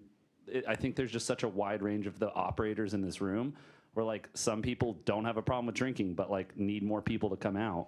And I think it's just like you have to invest in the things that people are like actually able to connect with. And I think that's so different from pre-pandemic is like that desire to have smaller, more like random experiences happening during an event. I'm being told that we have time for 2 more questions. Sorry for those who have questions that weren't able to answer them. Stephen Lee from Lion's Den, a premier venue in the city, and then Ben will be the last question. So, no knocks for all the one-off promoters, because I used to be one. And this really goes for like Butter, Minna, the people that have been around for 30 years like us, okay? And the thing is, we pay rent 7 days a week. We have to create our own atmosphere and listening to the Gen Z, yes. Lion's Den listens to them. We have Jenga on the table, and it's packed full of kids playing Jenga, and they're drinking, okay? Between 6 and 8, I give the venues for free, whoever wants. So they have speed dating coming in. But I don't, I just sell drinks. You have to make your space available to these people that want to have these kind of experience. We have to change our models. We can't wait for the one-offs just to bring the people. Yeah, the night markets are great. They bring a lot of people to Chinatown. The restaurants are packed, but then the next day they're dead. So we have to reinvent ourselves, okay? So my question now for the city, and since I am one city too when I deal with this, what we have to do if we want to stay open later is more incentives for the owners to be able to pay for people that want to stay open. So we have workers that want to stay and work late, but we can't afford if nobody's here. And if we're going to be waiting for people to come until finally this economy or SF Travel does their thing, we have 125 cruise ships coming in on the port. Do you guys know that? There's 125 cruise ships that come in to San Francisco every year. I bet you guys didn't know that. We're trying to get people off those boats to come into our districts. So that's another story. But anyway, we should be talking about how to reinvent ourselves and give these Gen Z places. I wanted to open a live music venue and let the young generation appreciate live music, and it's working. We have more younger live music people enjoying, younger kids enjoying it, and we only do it 8 to 11 because usually the old school guys go home and they have to go to sleep. And then we have DJs at 11 where our regular crowd comes in. But it's amazing how many young Gen Z people are coming in for the live music. And that's why you have to reinvent yourselves, okay? And the city needs to help us with labor. If we're gonna stay open late, give us some tax incentives. You know, some kind of incentives that we can have our people at $20 an hour stay to 2 in the morning when there's no customers. Otherwise, we are gonna close. Come on, Stephen. No, you're right, you're right. More late night public transportation, tax incentives for people to stay open later. President of the Entertainment Commission. Hey, everybody. This is a question for Cassandra specifically because this turned into like a tribunal on the Gen Z members of the panel. I think there's a lot of confusion on what SF Travel does. People are like, they need to market this more. And I think for me, a lot of times what I try to explain them is they're not marketing to us because we're already here, right? Like you don't see it if you're here, but people are getting it outside of that. So I just want to give you a chance to tell everybody about some of the marketing initiatives you're doing. You say globally, but like where, what are you focusing on, and how are we going to bring more people to the city? Oh, I love this question. Thank you, Ben. Appreciate it. And by the way, thank you for all the education. I've learned so much on this panel. Your question specifically was so thoughtful. Thank you. And Stephen, that was really insightful as well. So yeah, you're not going to see our materials because we're not going to spend our money on you. You're already here, right? And so we do get this question of a lot of why am I not seeing you flooding the BART and Muni stations with your advertising like I'm seeing Visit Seattle? Because that's a waste of our money, right? So we're paid for by visitors. The majority of our funds come through the Tourism Improvement District, so that's every hotel room night booked. Depending on the zone, a percentage of that goes into the treasurer's office, which comes to us, and that goes into our sales and promotional materials. We have an obligation to bring people here, especially those overnight visitors who are staying longer and spending more money, right? And so we are going to work, especially in our really key domestic markets. So that's going to be a lot of the East Coast, Midwest. We do have a pretty strong drive market. Our biggest international markets are Mexico and Canada. So hard times right now, but we are still seeing them coming to San Francisco. And then we have a number of key international markets. Europe is very strong. India is strong. Of course, we hope to have China back one day. That was our largest spend market. They came here longer. They spent a lot of money. We miss them. We want them to come back. But those are really some of those key markets where you're going to see us plaster with out of home. We do a lot of work on social. If you go on our social media or on our website, you'll see a lot of our campaign materials. We have a really big focus on neighborhoods. We're a city of neighborhoods, right? And we know that people want those authentic, unique experiences. They want to feel like a local. They want to live like a local. They want to feel that community aspect. So us bringing them here and then pushing them out to your venues, pushing them out into the neighborhood so they can have that authentic experience. So for example, we had a really beautiful campaign called Heart of the City. Last year, we featured 6 or 7 neighborhoods. We're doing that again this year. We're out filming right now. You'll see that. We're also launching a new communications campaign called Believe. You'll see that very soon. Actually, you might not see it because, again, you're not our target audience, but our target markets will see it. We will have information on our website, though, so you will see some of those visual representations of that material. But I really appreciate this question because we do get it a lot. There's a lot of confusion as to why you're not seeing our work. It's because we want to we're demand drivers. We want to bring people from out of the country and out of the city back to San Francisco. By the way, when they do come here, when we do our surveys, 92% of them want to come back. So we're doing a great job in giving them a really amazing experience when they come here. That's a really big return rate of visitation. So keep doing what you're doing to bring them back again. Let's give a round of applause to our amazing panel. Cassandra from SF Travel, Anthony from Anthony Prevents, our city's chief economist. We've got the amazing Fate Collective, and Caden, you survived. Very good. A couple plugs. We have, I would be remiss as former president of the Valencia Merchants not mention we have two amazing Valencia merchants here. We have Patchy Gums from Curio in the chapel, and we have Nikki from Blondies here, and then Michelle from Minna Gallery, and the 4-star, you're with the 4-star Theater? Great theater. It's an amazing theater. It's not as good as the Roxy, though. It's not as good as the Roxy.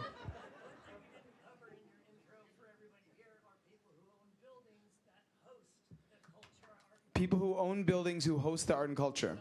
That's going to have to be its own panel.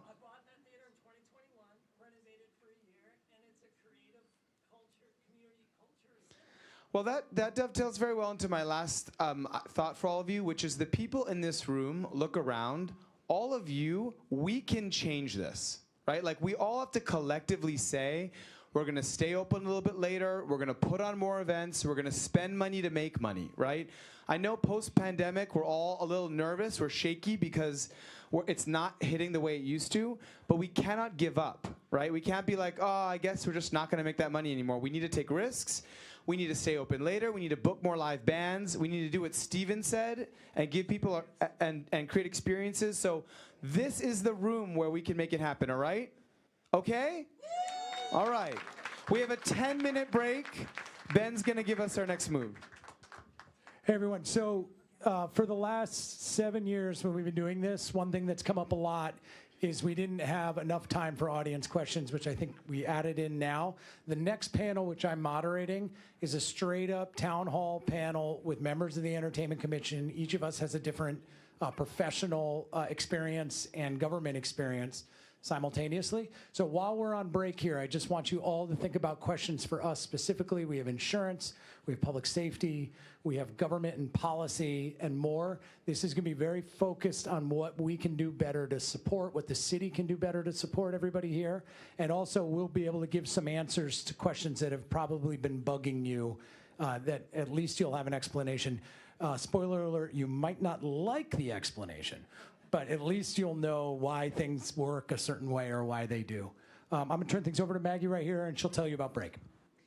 Thank you, Ben. All right, so we have about 13 minutes. Feel free to take a break, use the restroom. We'll meet back here at 2:50. And just one idea I had maybe is making like a buddy system between the millennial generation and Gen Z. I am down to have a little sister program, so if anyone else wants to get in on that and teach this generation how to party, let's go. All right, see you at 2:50.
right, everybody, we're going to get going with the final panel today. So welcome back. Thank you for being so patient. I love seeing that so many of you decided to stay for this final panel. For those of you who don't know me, my name is Ben Blyman. I am the president of the Entertainment Commission. I also own Harrington's Bar and Grill downtown, home of California's first ever entertainment zone. Thank you, thank you.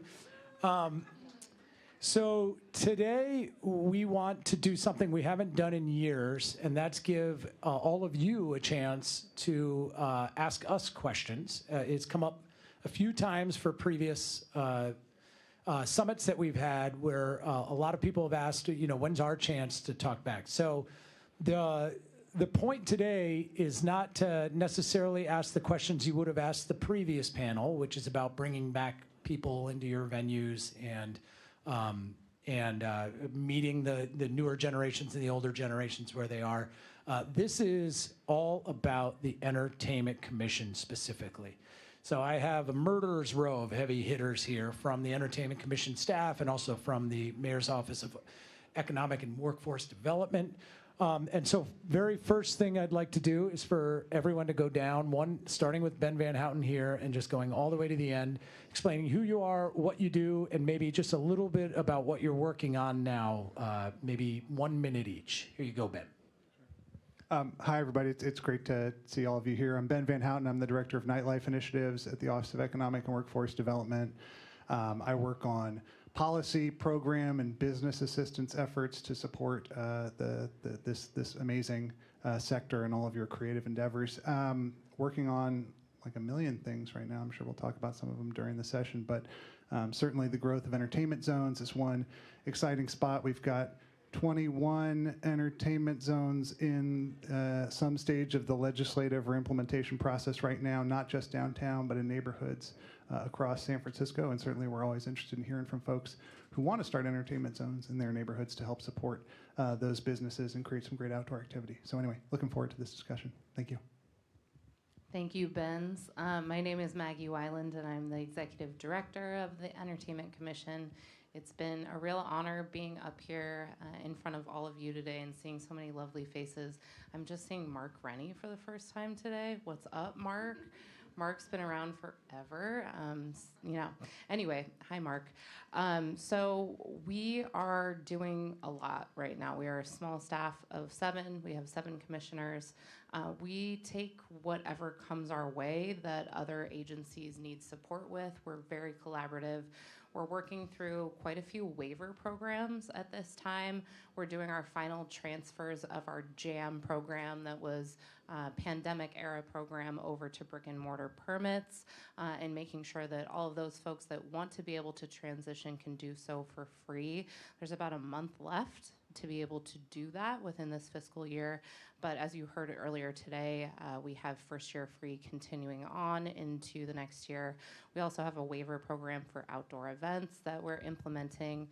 Just last week, our Dylan Rice here was able to transition our permit system over to a new program, which was a heavy lift, but hopefully all of you will feel that as permit applicants, that it will be easier on the front end.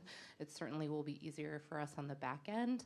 And finally, we are working on a piece of legislation that Mayor Lurie indicated earlier that's in response to an executive directive within his first 100 days to further streamline permitting. So we are doing away with some redundant referrals, as you would have heard, for some permit types going to DBI specifically, which we're very excited about. We really hope that speeds up the process for all of you and makes it cheaper. We do have about 8 other things within the legislation that we'll be moving forward in phase 2 that are part of some police code cleanup. So we're always taking suggestions. If you have anything in mind that you want us to consider, especially how we are legally formatted and how we can improve our code, we're always all ears to that. All right, I'm passing the mic to my lovely Deputy Director, Caitlin Azevedo. I love you too. Hi, good afternoon, everybody. My name's Caitlin Azevedo. I'm the Deputy Director of the Entertainment Commission. In this role, I oversee all of our brick and mortar permitting as well as our enforcement team. So I am helping in supporting all of the legislative changes that Maggie just spoke to, and I have really grown to love working so closely with business owners and holding your hand through the permitting process, because I know it can be challenging at times, and we really pride ourselves on being customer service oriented. So if I haven't met you yet and you want a permit, come find me. I'd be happy to help. Hi, everyone. My name is Sin Wang. I'm the Vice President of the Entertainment Commission, and I'm also a principal at Wang Insurance. We do hospitality insurance for more than 1,000 restaurants and nightlife establishments across the state. In my role on the Entertainment Commission, I'm here because I believe nightlife and entertainment are the lifeblood of our city, and I want to do everything I can as a commissioner to cut red tape and help you guys succeed. I'm also somebody who grew up as a young queer woman in San Francisco and found my community and my refuge in nightlife. So really appreciate what you all do out there. And you heard from my colleagues here about some of our priorities for this next year. Good afternoon, everyone. My name is Lieutenant Leonard Poggio. I have a very unique role in city government in that I am a lieutenant with the San Francisco Police Department, but also last year I was appointed to the San Francisco Entertainment Commission in an individual capacity to be a commissioner and as the law enforcement representative. My priorities are simple. I feel that we need to have a thriving and safe entertainment and nightlife community here in San Francisco. So during the meetings and before the meetings, I'm always reviewing documents, asking questions, and getting collaboration on how we can make things safe in San Francisco and fun. All right, thank you. So I thought before we got officially started with the questions, it might behoove us to go through a brief history of the Entertainment Commission. I promise I'll keep it very brief. I know there's a lot of you here who have not only heard this, but were an integral part of this. So sit back and relax while I talk to the other folks who maybe don't know exactly what we do here. The Entertainment Commission started around 2002. It's about 22 years old. It was a direct result of some very heavy-handed tactics that the police had used in the late 90s and early 2000s against nightclubs and live music venues. So a lot of every other city, pretty much in the entire world, the sound issues and the issues brought by live music are primarily handled by the police departments of those cities, and San Francisco was very much like that 22 years ago and before that. The problem with that is the police are often, while well-intentioned, they're often not experts on sound. They're not experts on the workings of nightclubs, and sometimes their approaches have been either to hang back and not prioritize sound issues between clubs or live music venues and neighbors, or they have just decided to act, and when they've acted, it has been maybe a little heavy-handed in some places. So you'll read horror stories all over the world right now about police coming in. It happened here. They came into Café du Nord and literally ripped the speakers out of the wall during a concert. There were other issues that went on back in the day. So this group was founded, the Late Night Coalition, which then led to the founding the Entertainment Commission. It's a unique commission in that portions of it are in the charter, while other portions are not, which means some portions can't be changed unless there's a 66% majority vote to change them, while others can be. And it had a little bit of a rocky start. The existing mayor at the time, I think it is not an exaggeration to say that he didn't feel that it was a priority, and so it was woefully underfunded at first, and actually had an amazing thing happen where then the chief of the police, Fong, saw wisdom in actually giving a portion of her actual police budget to get the Entertainment Commission off the ground. And the reason that she did that was she saw that a different group might be better suited to handling noise complaints than the police themselves. So it was a true example of the police kind of reprioritizing funds and helping it happen. Fast forward now, after years and years and years of careful changes and building, to 22 years later. And it is not an exaggeration to say that we are the gold standard for how government manages live music, especially sound issues, in literally the entire world. So when we go to conferences, and they went to one last week where they bring on folks in government who want to improve nightlife and improve the synergies between government and nightlife, people literally line up from cities to come talk to us after panel discussions because they want it so badly. And one of the main reasons is that the police do a lot of things incredibly well, but sound is not one of them. And what that devolves into in many cities in America and the world is that because the police are not active, the neighbors end up suing nightclubs, and things are litigated in courts. And there are many towns and cities on Earth where there are millions and millions and millions of dollars of litigation costs and fees between upset neighbors and nightlife venues, which is something that we want to avoid here and have been extremely successful at avoiding in the city of San Francisco. So not to pat ourselves on the back, we always can do better. And not to tell you that you should be happy for what you have, but just a little perspective, I think is helpful, and just to understand how many other cities envy us and what we do here. It's important. It was shocking the first time I went to a conference and everybody wanted to know, like, how do we do it here, right? So with that said, we have some questions that came in via the interwebs before this panel discussion, and I'm just going to point out a couple, and then we'll turn it over to the audience. When it's time for audience participation, we have our inspector here who will have a microphone. You can raise your hand. I'll call on you. I'll try to be logical and include everyone, and he'll just come over and give it to you. So the first question is for Maggie, and I'm going to paraphrase this, but can you explain why the rules are such if you have a DJ in San Francisco as opposed to just running a Spotify playlist? Why do you need a permit for a DJ as opposed to a Spotify playlist? Did this question come from Vlad? No. I'm so sorry. Okay, well, we won't get into the butter clause of it all. Love you, Vlad. Anyway, I wasn't there for the creation of police code and how we define all kinds of different things in code. However, the definition of entertainment does include a live disc jockey. So essentially, a DJ is considered a live performance. They tend to have a bigger draw. They tend to create a crowd around them. You might be coming up in the DJ world and you might not have a crowd around you, but a lot of folks who DJ at this point have larger polls than even a live band. If you're doing Spotify and you just press play on a playlist and walk away, you're not performing. You're not trying to have people come around you and create a space that feels like entertainment. And so we tend to say if it walks like a duck and it quacks like a duck, then it probably is a duck. And we're not out there to try to get you in terms of the DJ element.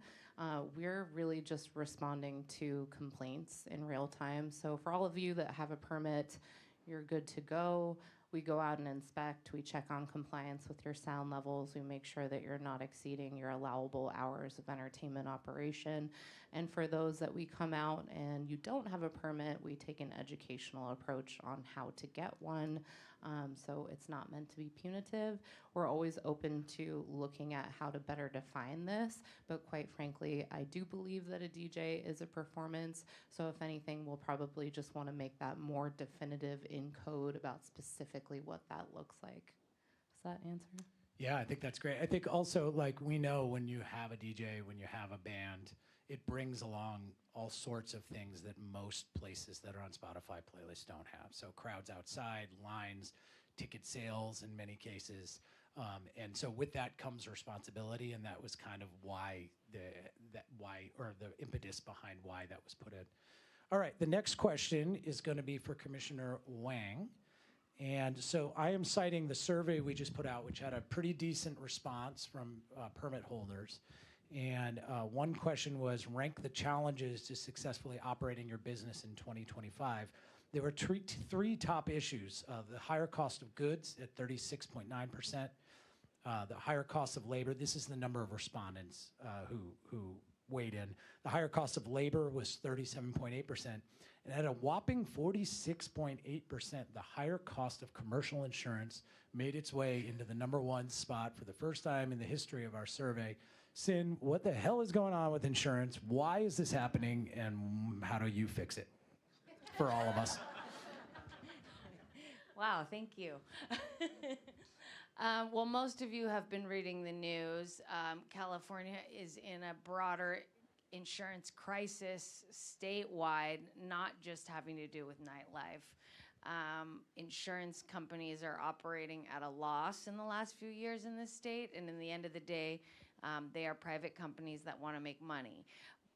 So that really affects the California property insurance crisis, of course, because climate change is happening, costs are going up, and it's cost more for them to rebuild, to both on the labor and materials side.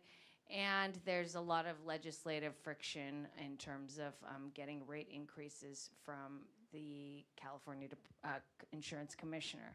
But putting that all aside, bars, restaurants, music venues, I think, are among the hardest hit. And even before the crisis, they were already feeling that heat. Put it simply, underwriters consider your business's higher risk. And when they do the actuarial data, oftentimes businesses in this industry are seen as loss leaders. So there are higher rates. But there are a lot of tricks around that. And there's markets coming up all the time. Some of the things I can talk about with respect to that to get into details more is like, there will often be more discounts if you have higher food sales. If you get up to 50%, we could possibly classify it as a restaurant.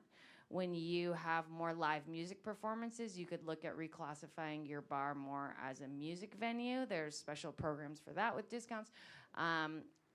There are so many things that you can do in terms of your workplace practices that open up other options for you and where discounts are available.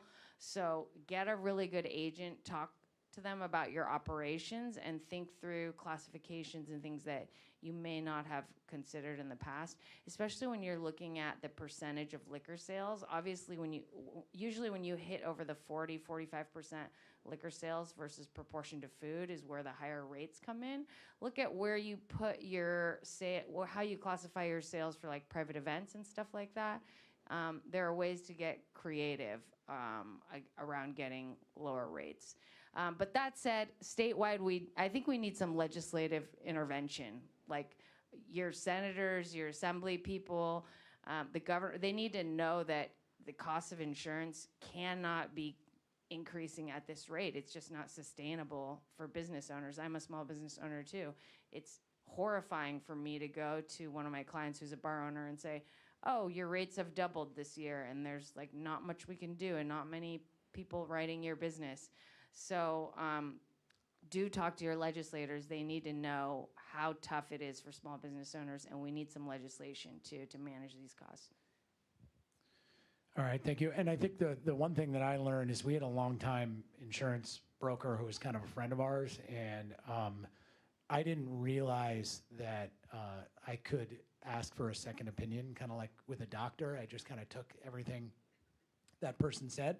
And that person was a perfectly well-meaning individual. It turned out when I got some second opinions, it turns out that there are other options out there, and not all brokers are looking at the same groups of businesses, and some may have something that really could drastically change your insurance costs. So definitely kick the tires and don't settle for what you got just because you think there's no other options. All right, I'm going to do one more question from our pre-done questions, and this one's for Mr. Van Houten.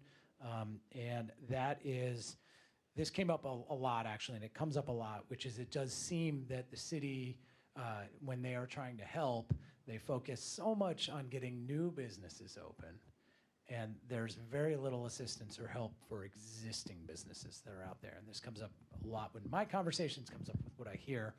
So I think the question is really what can the city do to assist small businesses that already exist, entertainment businesses, and what are they working on this year to possibly to help move the ball forward?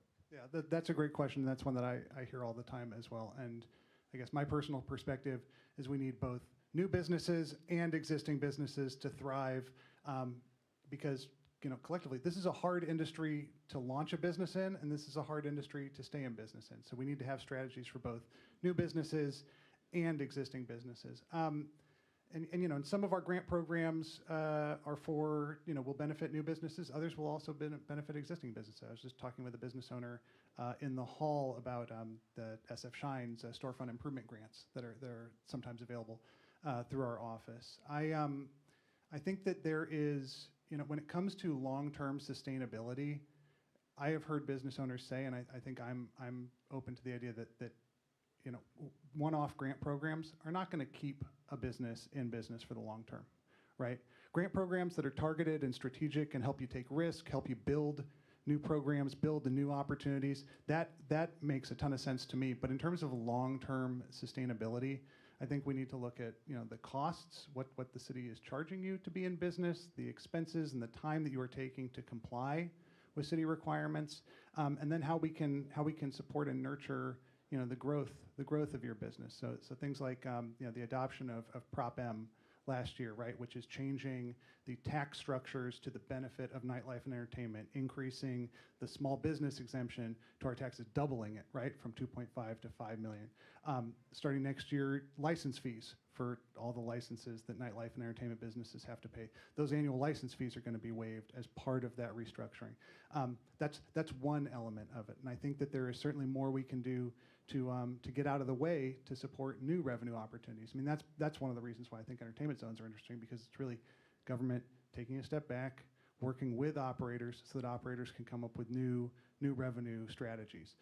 When we talk about making the zoning easier, making it easier to get a place of entertainment permit, for example, some of that is going to benefit new operators, but there are operators that have been having limited life performance permits who have been trying to get a place of entertainment for years and have been frozen out by the zoning. So enabling people to adapt more easily and try things in their operations. I mean, I think that, to me, this sector, is always going to be one step ahead of government, multiple steps ahead of government. And the best that we can do is make it as affordable and barrier-free for you all to take risks and evolve your operations in a way that because you all are going to see what the next trend is and what's ahead, and it's those efforts that are going to bring people and keep people in San Francisco far more than government can.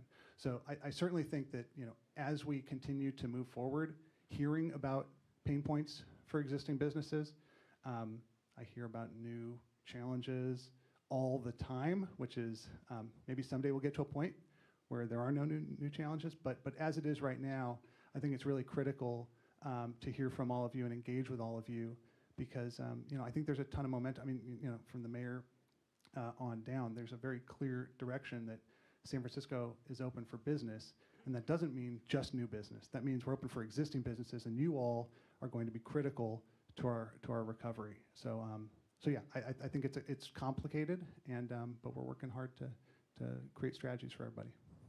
Yeah, and so that's great, Ben. Thank you. I had a couple thoughts about this as well. So people, I advocate on behalf of nightlife constantly, and I'm trying to work with city officials, work with state officials, and just try to get the city to control what it can control, to either get out of the way of us or support us in the way that we need. But there are a lot of misconceptions, and it comes up all the time on what the city can and cannot do, right? So the first thing that goes into everybody's mind is, I just need money. So why doesn't the city just give me money? And that comes up just constantly. First of all, the city has no money, right? We're looking at a potential $2 billion shortfall maybe this year. But second of all, there's so many entertainment venues and so many small businesses around the city that if you take care of one, you got to take care of all of them, and you start spreading the money so thin that everybody getting a $50, $49.99 check from the city is going to make no difference, rather than just spending taxpayer money kind of wildly, inappropriately, and inefficiently. But the city does have control over certain things. So you mentioned the planning code. The city has built a planning code around entertainment that resembles like a Frankenstein's monster, right? It's a hodgepodge of rules. They've been overlapped on each other. I would argue many of them were put in by neighborhood groups who did not want something very specific in their neighborhood. Sometimes that was kept just to their neighborhood. So you have these really weird rules, like in North Beach, you can't have a restaurant on a corner, and on Mission Street, you can have entertainment on one block. The next block is 10 p.m., the next block's 11 p.m., the next block's illegal to have it completely. And so it created this hodgepodge. There was no like vision or kind of forward thinking on how to put these things together. The city does have control over its planning code. So that is a place where the city can do things. Grants. They're not going to solve all of your problems, but there's some amazing grants coming out of OEWD. I know Robin from Community Challenge Grants is here. I know they're back up. That's up to you all, and we'll put it on our sites, and if you want to just come to us to look for them. They're some pretty amazing grants. $25,000 to do something on the exterior of your business is nothing to shake a stick at. And then there's some bigger things. The inspections and the permitting process, once you're already opened, can be extremely frustrating. We have permit holders who go from an LLP to a full permit. This happens way too often, where all of a sudden, say the Department of Public Health or somebody comes in and says, oh, no, you can't have a sink there, right? And you've had a sink there for 20 years. 15 years, 10 years, 8 years. But all of a sudden, the sink's not okay. And it's $5,000 to move a goddamn sink of something that you had inspected yearly by the health department, right? So there are potential remedies for this, legislative or administrative, where the city could come up with. There's a concept called latches, LACHES. It was taught to me by Sharkey, who thankfully cannot be here today. And it's basically, I don't want to destroy it. I'm going to skewer it as a legal term. But basically, if you've had something and it hasn't caused any major issues, you're entitled to it going forward, whether or not an inspector says or not. Also, if an inspector inspects something and says it's okay and it's non-life threatening, it's not a fire egress or a fire extinguisher, anything involved mostly with fire, the city should not come after you for it, because all of a sudden, 8 years, there's a new inspector who read the code more closely and decided that this isn't allowed, right? These things are extremely frustrating for us. They're frustrating also for our faith in our government, which I would argue is equally as important in this city as how much money it's costing us and other things. If we don't believe the government works, everything breaks down here. And then finally, and I won't filibuster on this, but we need to do something about HCSO. It is a failed program that has currently $1 billion of unused funds in it. Can you explain the acronym? So the city decided that any business with over 19 employees would need to cover health care for their employees if they didn't provide a plan. They force businesses with over 19 employees to set aside a certain portion of money every single month per employee. Now that comes to, depending on what your business is, anywhere between $350 and $450 per employee per month. So if you have 20 employees, it could be $7,000, $8,000, $9,000, $10,000 a month. You put aside in healthcare savings accounts for them. Now, previous, if they didn't use it and you had it full, you would be able to recoup that money. But the city decided that was a loophole and now takes that money and puts it essentially into the general fund. So it's not right. It is unused is the biggest problem, is that these employees are not using it and they're currently sitting on $1 billion. There's going to be a fight over this because there's a lot of powers that be that think that should be their money.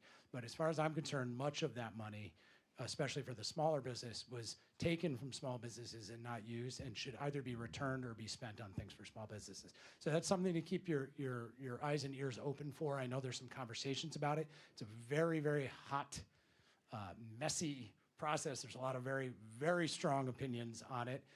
Don't believe all the hype. Listen to the reasonable people discussing that.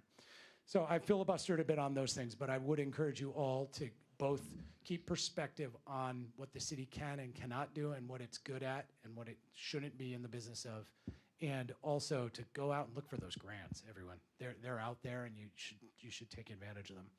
All right, so let's turn things over to the audience here. And just to remind you, we can answer questions on public safety. We have a lieutenant in the police force here. Insurance, the wonkiest, most minutia of permitting. So if you have a very specific question, that requires Caitlin, please ask her big picture, future of the San Francisco Entertainment Commission, and then everything else. Here. All right. I saw the owner of the Four Star Cinema's hand pop up there first. Hello there. And to be clear, I bought the building and renovated it because I believe in art and culture in the city, and I've seen so many places disappear. That's why I did it, and I lease it to Cinema SF. But my question is to insurance. Historic classification, how does that affect in your experience?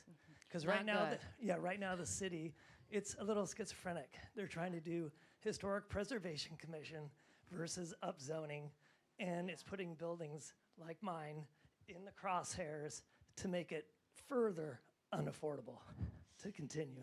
If you're the property owner, one of the biggest rating factors is rebuild cost. So if something is historically classified, that would be considered much more expensive to rebuild. So if you can get away with it not being designated as such, I would do that.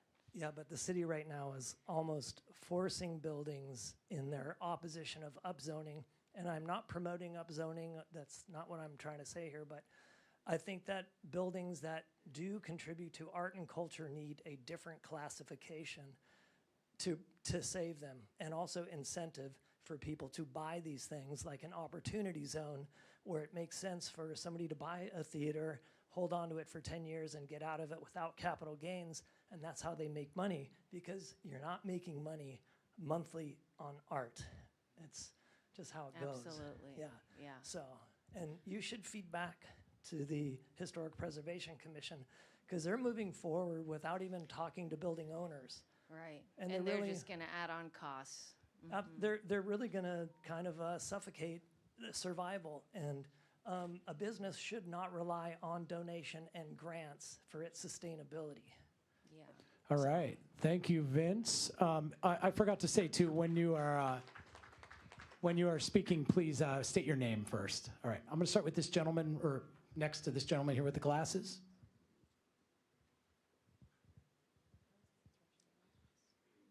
Thanks. Hi, my name's Greg Gordon.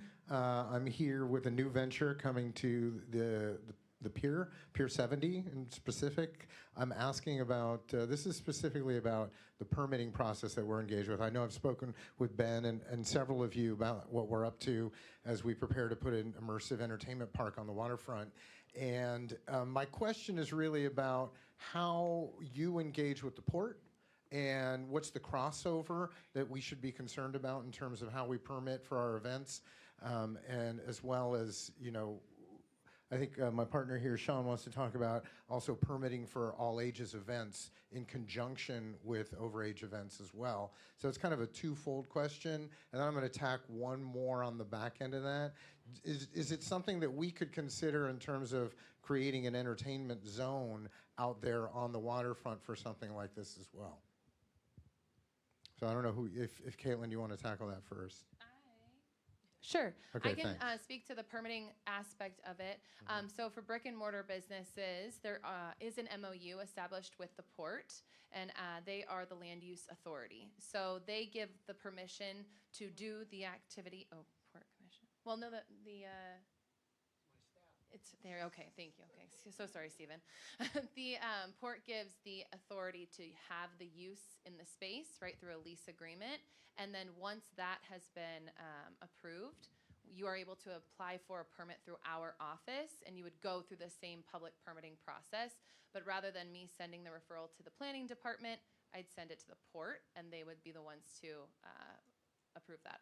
So yeah, we've gone through that process. We now have the license to do this. Yeah. So we would just apply directly to you for the that's nightlife right. entertainment use, is what you're saying. Yeah. Correct. And so and then it goes through to the port from there. Yeah, so you would gain the approval on the front end. That's a good thing, just because they're your property manager, and to have that discussion with them on the front end. But then, yes, you would apply with us, and then I would send that same request to the port for their final stamp of approval. And then it would go before the commission. Great. Yeah, and all ages. Yeah, I don't think there's any, I mean, you know, assuming it's compliant with your liquor license and the terms of all your permits, you know, all ages shows are amazing and great and extremely important to the future of San Francisco. And we have worked at the state and local level to make it easier to host all ages shows with the development and implementation of the Type 90 liquor license, which is, I think, one of the great innovations that California is pushing forward. In terms of entertainment zones, we're happy to have conversations with anybody that wants to start an entertainment zone. Really, the question is, what does the community capacity look like to manage the movement of alcohol in the outdoor space that you're talking about? So really, it's a conversation of who's at the table, who's on your team, right? What's the space you're looking at? Who's on your team to implement the entertainment zone? And then having that team have conversations with PD and permitting agencies to the extent that there are permitting implications, and building a plan that works for everyone. And there are a lot of different models for it, and some of them are on the waterfront. And so I think there's a ton of opportunity there, and we're seeing whether it's benefit districts, merchant associations, small businesses taking that lead role of being that community lead and convener. There's all sorts of opportunity there. Yeah. Can I just add something to that? Greg's my partner in this endeavor. A lot of this comes up, like alcohol keeps coming up everywhere we go. Is it worthwhile to, like, if we didn't have alcohol, sounds radical to have a venue that doesn't have alcohol or very limited use, does that make everything easier as far as permitting, insurance, all ages? Because we're experimenting with some radical ideas of not totally not having alcohol, but really limiting our business's focus on selling alcohol and do other beverages, other forms of food, snack, anything we can think of to get away from this alcohol issue. Is that an intelligent thing to do, like de-emphasize alcohol? Sounds crazy in the entertainment business, but I wouldn't mind helping pioneer that. Yeah, I mean, look, it's all of you that are the risk takers that are going to pioneer new models. So I think that certainly you don't serve alcohol, you don't need a liquor license and any of that stuff. So maybe that's certainly an experiment worth exploring. Yeah. All right, let's go to Vlad. He was next here, and then we'll come around to Ms. Mitchell, and then we'll go to the back. Hey, my name is Vlad. I'm from Butter and Buzzworks over on 11th. And no, that was not me. The thing that just came to mind while you guys were talking, the issue you brought up with the health department, how they've been, taxing all the businesses, creating a fund that has not been used. What's to prevent the city, and maybe this is far-fetched or somehow, for a co-op to develop that would utilize all the pooled resources from all the entertainment venues to create its own insurance collective, so that we could avoid, getting raped by all the big insurance companies who are going out of business anyways and might not be able to pay our claims. Yeah, so there's a model for this, co-insurance and doing things, and I'm sure Sin can talk about it. I will say this, though, if you get lower rates than the city for a non healthcare plan that you signed up for, if you want to go your own and create one, which is some businesses have done, if you get a lower rate than HCSO requires you to pay in, they make you pay the difference. Yeah, it's very frustrating. I'm very frustrated up here. So I do think there's movement on HCSO, though, and I think we should just, there are conversations happening about it, but I wanted everybody here to be aware of it, because there may be a time that we do ask for business owners to speak their minds on it going forward. So did I leave anything out, Sin?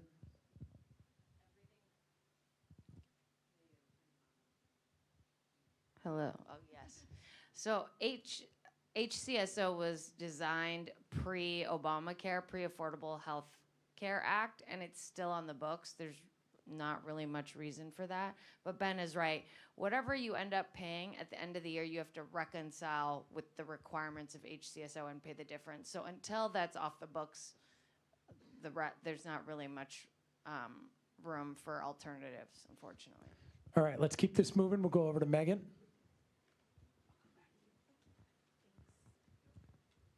Hi, Megan Mitchell. And I realize you may not be able to answer this question, but hopefully it's something that everyone can think about. I love this initiative. I think it's great, but as you know, our neighborhoods obviously are not built the same, with regards to when we present these initiatives to different communities. We can't really go with the one-size-fits-all approach. So I am, in this case, talking about the Bayview District, 3rd Street to be exact. It's a neighborhood that is close to the Chase Center, has 2 San Francisco landmarks in it. One, which was the first Black-owned bar in the city, possibly the state, I'm not sure, but is no longer around. How do we go about including, a neighborhood that may not necessarily have so many businesses within close proximity, but have great businesses, have great things happening that are rarely highlighted, has a rich culture and a rich history? How do we go about bringing the entertainment zone over there to communities I feel like really need it? Like everybody needs it, right? All the neighborhoods need it. I don't want to hate on anybody. Front Street's great. Valencia's great. Chinatown, great. But some of us are really struggling, and these other communities, like the Bayview District, like Leland Street and Excelsior, like parts of Ocean Avenue even. Like, I'm just curious how you're thinking about reaching out to some of these other communities. Yeah, great question. And so the mayor introduced 5 new entertainment zones.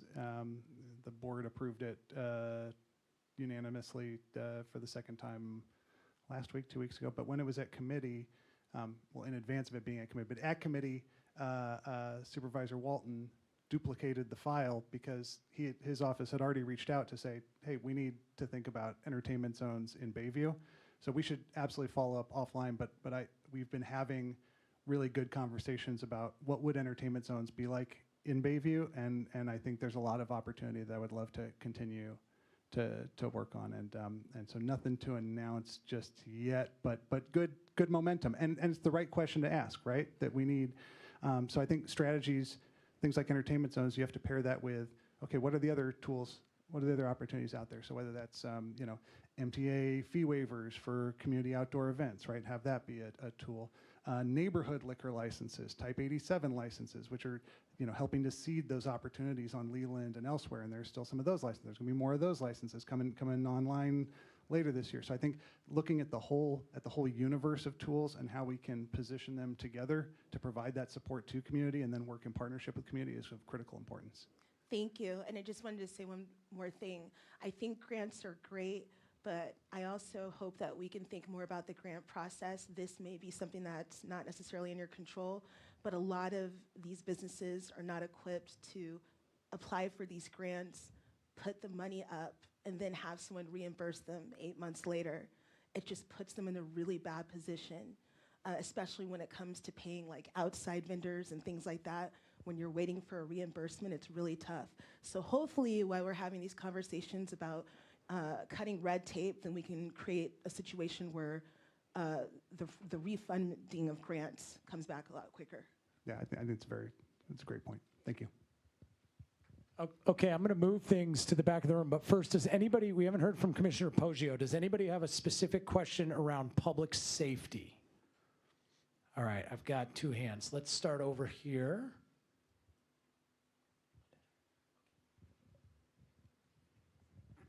Hi there, my name's Elizabeth. I'm the program director of a grassroots organization called the Night's Watch. We're a nightlife advocacy organization dedicated to preventing sexual and gender-based violence in nightlife and music festival spaces. And I've been particularly interested in the legislation related to drink spiking that impacts establishments with a Type 48 license.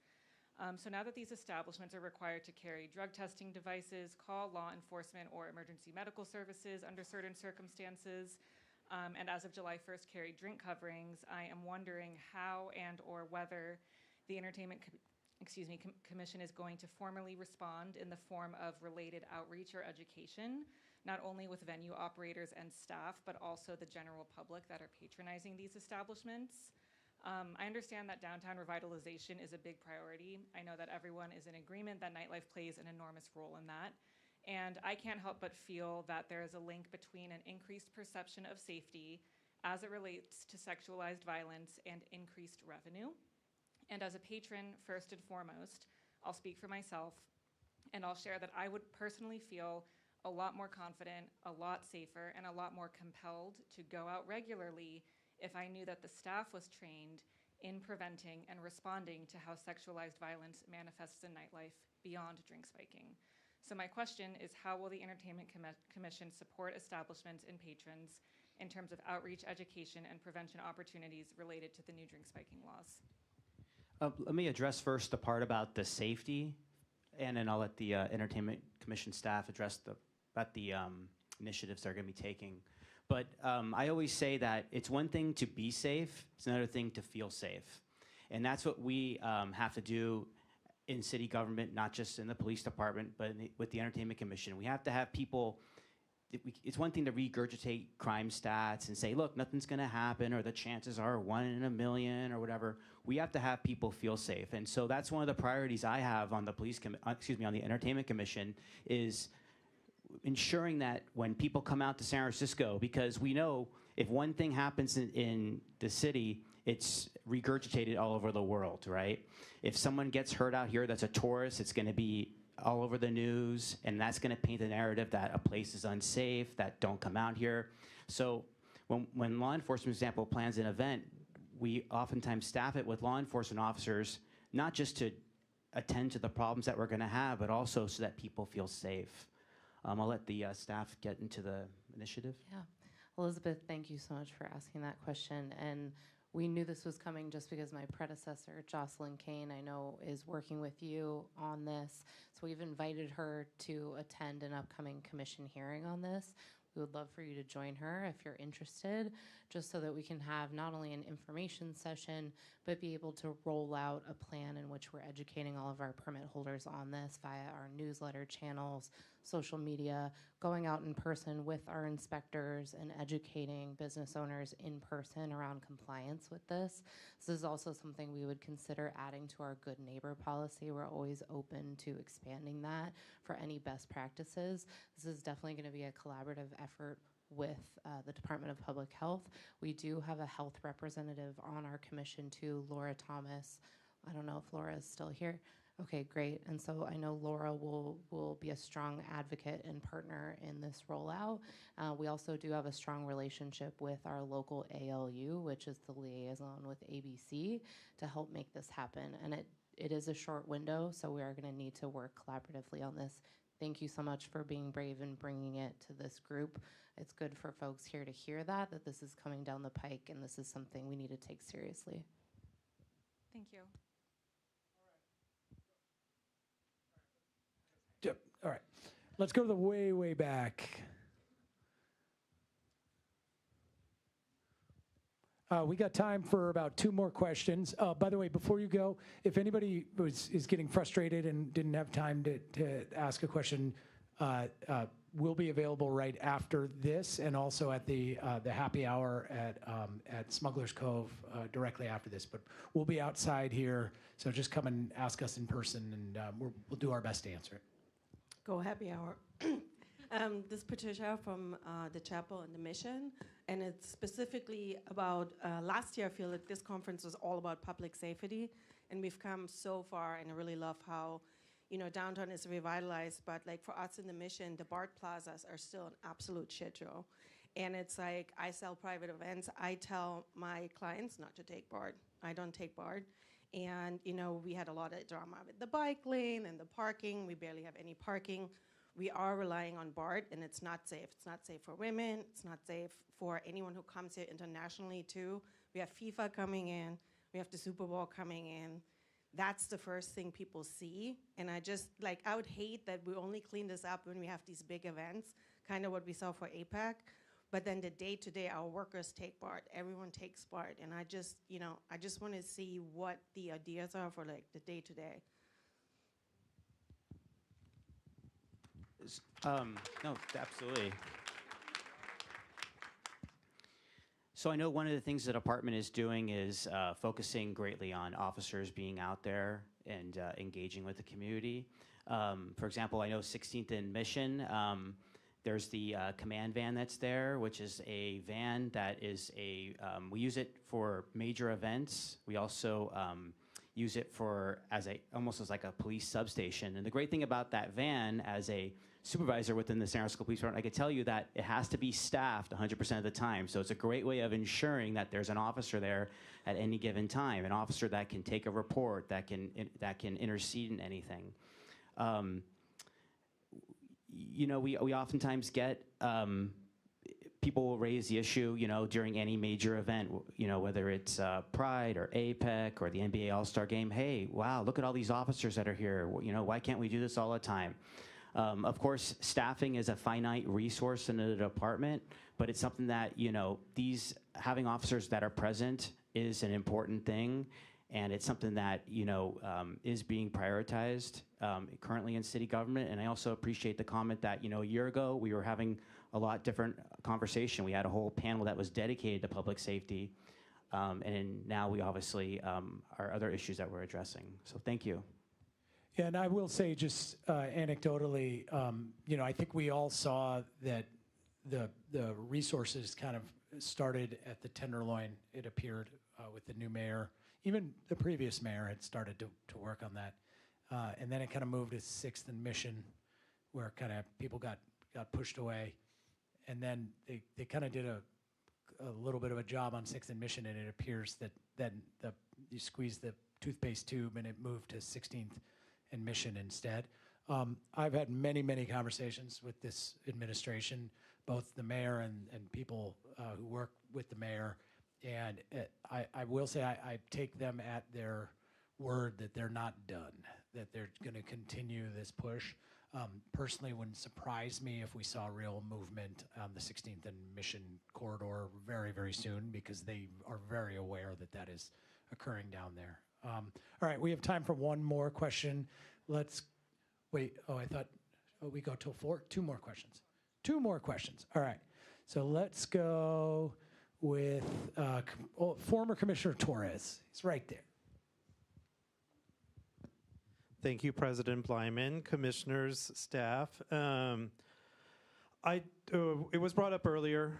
I think something that I am hearing a lot of concern about from operators, permit holders, small business owners is the upzoning, the mayor's housing choice plan, and how it will impact small businesses. As we know, in the state of California, there are no commercial tenants protections. And with this upzoning plan, a lot of single-story businesses now are very attractive for development. And it's also triggering things happening at the Historic Preservation Commission. So there's, I know that there's very limited things, since this is something at a state level at a certain point, that the Entertainment Commission can do, or even planning can do. But what would you say to these concerns? Are there any sort of protections that the Entertainment Commission can recommend to the Planning Department in regards to small businesses in the crosshairs of development? Is there any sort of advocacy or recourse for small businesses that are worried about getting evicted so a high-rise can go there in their place? Okay. Thank you, Stephen. Great question.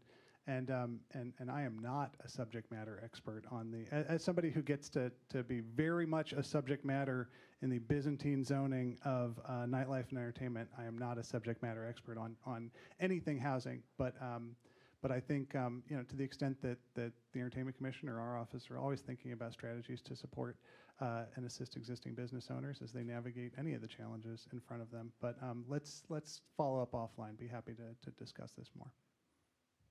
I mean, there are models for this working, and there's models for it being a disaster. So Van Ness is kind of and the Broadway corridor through Chinatown were kind of examples of how not to do things.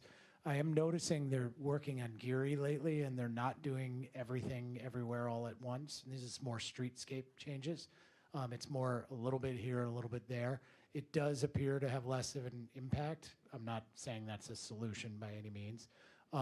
It will be interesting to see that. I think a lot of the business owners in this room would love to see more people in their neighborhood. I think a big problem is that we don't have enough people in our neighborhoods. in many cases, not everywhere. But also, what's the flip side of that? If you turn everything into a construction zone for 10 years, you are going to erase that and have to start over, and we've seen it over and over again. These are tough questions. Cities around the world are dealing with this, so I'm sure there's some really interesting models that have happened, and I'm equally sure that we won't get most of that. All right, all the way in the front here, please.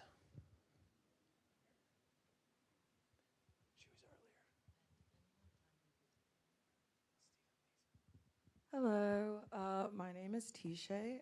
I have a question. With the recent passage of Assemblymember Matt Haney's bill, AB 342, which will allow California cities like San Francisco to establish hospitality zones where alcohol service can extend until 4 a.m. on weekends, potentially starting next year. What plan does this committee have for implementing the policy in a way that is thoughtfully balances public safety, neighborhood impact, and economic opportunity? I personally see this as a major step towards reestablishing San Francisco as one of the country's leading entertainment zones and hopefully the world.